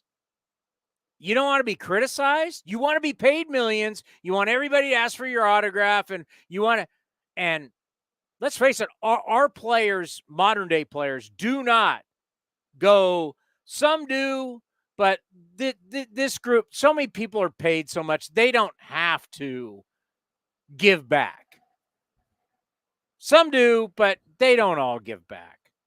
And the fact that you make all this money and then you get criticized and yeah, like Spilly and CJ are former players, so it's uncomfortable for them. But, you know, it's like, hey, listen, Eloy Jimenez, trust me, in football, you make money and you're lazy. How do you think people treat you in football? How do you think they treat you in basketball? Remember how Steph Curry was getting treated when he always had bad ankles? Remember how Steph Curry, hey, what are we going to do? We going to keep Curry? Don't keep Curry? Eloy Jimenez. Monte Ellis or Curry? Eloy debuted in 2019 at age 22. He played in 122 games. He's played in 120 games once since then. And once again, injuries happen. But then when he plays or the way he acts or the way he trains, he was known as lazy. Yeah, right. Not a hard worker, not a great teammate, so it's like, and they feel like, so they even said, well, when you have a great booth like the Mets, they have a little more carte blanche because you're talking about the Mets booth and they're great broadcasters. They got a lot of hits. But it's like, we really are at a point where our sport, we can't criticize players. We can't criticize. And where's the line? Well, they don't work for the team, this White Sox pregame show. They don't work for the team. Even though you're connected to the team, they don't work for the team. And by the way, it sounds like it's pretty damn entertaining. Oh, when Ozzie Guillen goes off. That's entertaining. and by the way, how many times do we, are we afraid to rip guys who aren't going to be here long term? Like, that's kind of the world that baseball's been set up. And it's our own fault, right? It's our own fault that we've made life so cushy for these guys. It's baseball's own fault. I mean, I could have Mickey Morbido on here to tell the stories of what players ask for and need. And I mean, it's unbelievable how we take care of these guys. But the minute you criticize them, oh my God. I don't know. I know how the fans feel. Fans are, you have the super diehard fans that never want their players to be criticized. But I think overall, if somebody's not carrying their weight, I think the fans want to actually hear what the White Sox are doing and probably find it pretty refreshing that there's real honesty about a bad situation. You know who I miss? You know who would be great right now to hear on White Sox games now that they've lost 17 in a row? No, it wouldn't be. You want to hear Hawk Harrelson criticizing the team? Yeah, he would still be doing the homer stuff, and that's really true. hard, you know, yeah. Stretch, get up. You can put it on the board, yes. And you've lost 17 straight. You know what? I take it back. Yeah, I think it'd be a hard. It's hard. That's one thing about our jobs is like the expectations of we got to sell. But what happens when it's not a great product? I mean, it doesn't make you look good when you're super positive and the team's terrible. That's why with the post-game show that we have, allow the fans to call in and as long as you don't make it personal. But, you should be judged on how you perform. It's a performance business. And if your performance stinks, you're really going to be mad for people for being honest about your performance? If they want to tell us they don't owe us anything, why do we owe them something? It's fair. I mean, when you told me about it, I said these guys on TV are paid to give their opinion, and they're not. I mean, I think one of them is Gordon Beckham, who used to play. Yeah. And but he's giving an opinion. Like he knows the team's not good right now, and Eloy Jimenez is supposed to be one of their better players and a leader, and they're not good. And it's funny to say, we want to thank the Orioles for taking him. It's funny. If you haven't seen it, it's on. I think it's Chicago White Sox Talk on NBC Sports Chicago. By the way, J.J. Cooper. Baseball America. How much time we got? We got about 4 minutes, so we can play this. All right, all these prospects that were traded. This is a guy that covers these guys for a living. This is what he does. Play it. There's danger with that as well, though, because, and I haven't done the work yet. It's on my to-do list, but a lot of the guys who get traded at the deadline every year are guys who are facing Rule 5 decisions, 40-man roster protection decisions in the offseason, right? And I'm going to be kind of interested to kind of turn this, especially with the Marlins, because they added, I believe, 15 prospects, which is a lot. If you add 10 guys, right, and 8 of them need to be added to the 40-man roster or left unprotected in the Rule 5 draft, and you protect one of them, then you probably didn't add a whole lot, right? Because I'm not saying that there aren't examples of players who go unprotected in the Rule 5 draft who end up being good, but Davison De Los Santos, what I just talked about, was one of those last year. Right.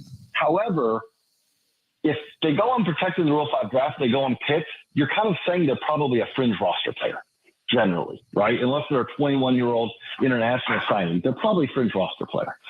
So if you get volume, you often end up turning around and going, we've got more guys who fit as the 37th, 38th, 39th player on our 40-man roster than we want. Duke, JJ's right. When I think when I'm doing AA games, Duke, that's a pretty good fair. Think about the Diamondbacks, A's Cast and those guys, Duke. The Diamondbacks got this. You gotta guy. have that. They got this guy Jim that I really love. The guy, great human being. Yeah, you gotta have that. There's that kind of like growl. The Mike Farron, great Mike Farron and Jim Duquette. That's the Power Alley. The other one, the other fringe, and I'm not talking about fringe on a golf course. Fringe prospects. It's like, oh my God, we're all like, that trading deadline's crazy. What, a bunch of fringe guys? The power ranking, Fox Baseball did the power ranking. I just sent it to myself because it was so hilarious. Because everybody was so excited. I didn't send it to you, did I? I think I just sent it to myself. No, I never got anything about that. Top 10 guys traded. Oh my God, this is so exciting. Here's your top 10. The impact moves. Jack Flaherty. Supposedly there's medical issues. I don't know. Randy Arozarena in 213. Jazz Chisholm. He's been great for the Yanks. Jorge Soler. That's a bad look for the Giants. Zach Eflin. Fetty. Kikuchi. Estevez. Tanner Scott on my fantasy team. And Jesse Winker hitting 250. I like Jesse Winker. Pretty good athlete. Seems like a good guy. But these are your top 10 impact guys. That's the best you had at the trading deadline. And then you got J.J. Cooper saying a bunch of fringe guys. Oh, did you hear the other one I sent you?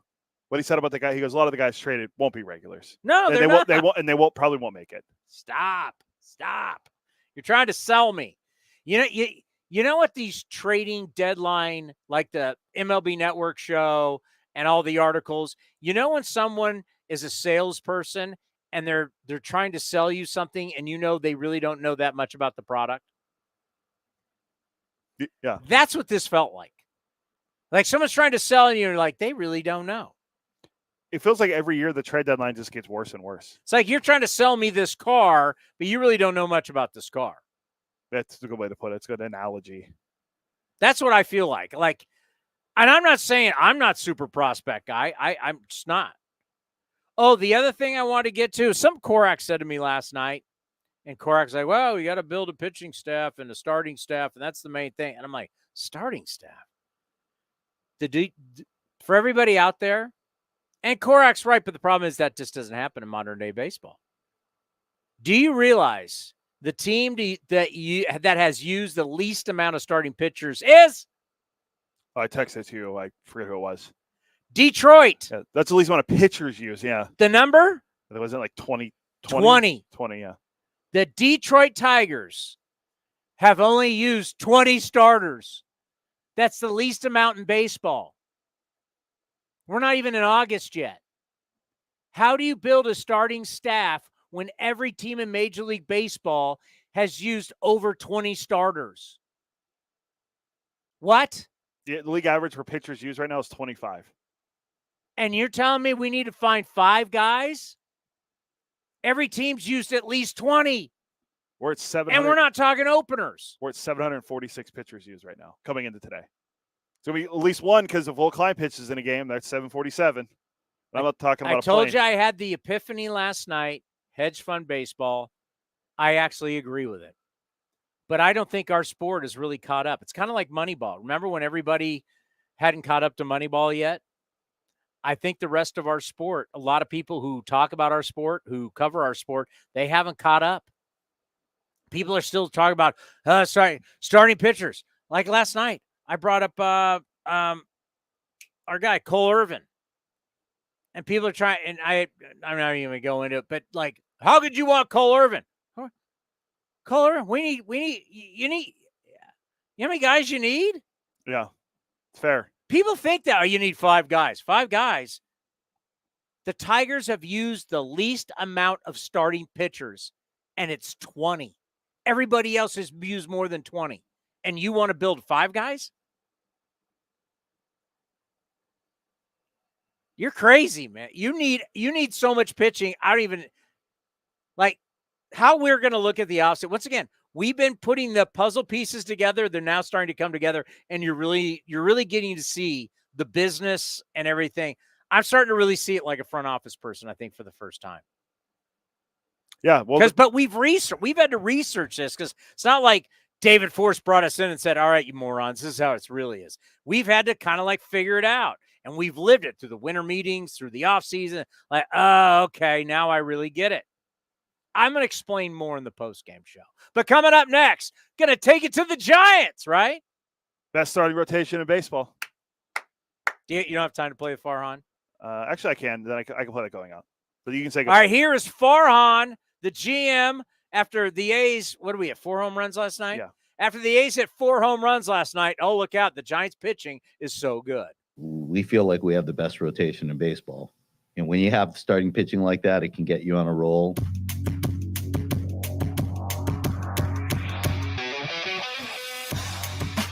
Three and two to Cameron, a right-handed hitter, and the pitch by Ray, and it's swung on, and that's it down the left field line, hooking in the corner, right down the line, and gone! Home run for Daz Cameron, and the A's take a 1-0 lead in the second. I think it's a 3-horse race with Judge. Bobby Witt Jr., too. Oh, yeah, right. Fly ball, deep right center field, on the run, Yastrzemski and Ramos, and it carries into the bullpen.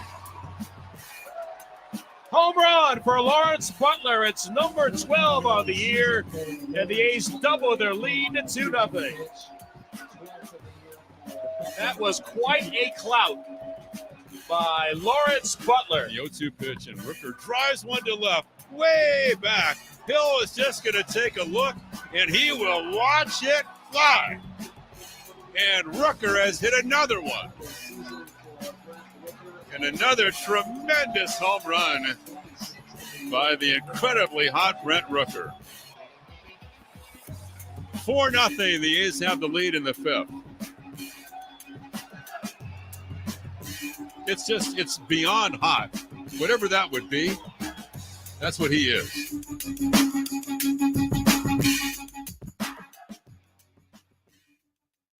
If you haven't been to the Chicken Pie Shop in Walnut Creek, what are you waiting for? You're going to love the new menu, and it's a great place to watch all the pennant race action and the upcoming NFL and college football seasons. Come taste their world-famous chicken pie that has been served in Southern California for 86 years. Spacious indoor and outdoor dining, perfect for your next corporate party or birthday celebration. Don't forget free parking. For more information, go to chickenpieshopwc.com. That's chickenpieshopwc.com. The A's YouTube page is your go-to destination for A's video content. Get access to great highlights, exclusive behind-the-scenes content, classic games, A's Cast Live, and more. Visit youtube.com/athletics. This has been a presentation of the Oakland Athletics.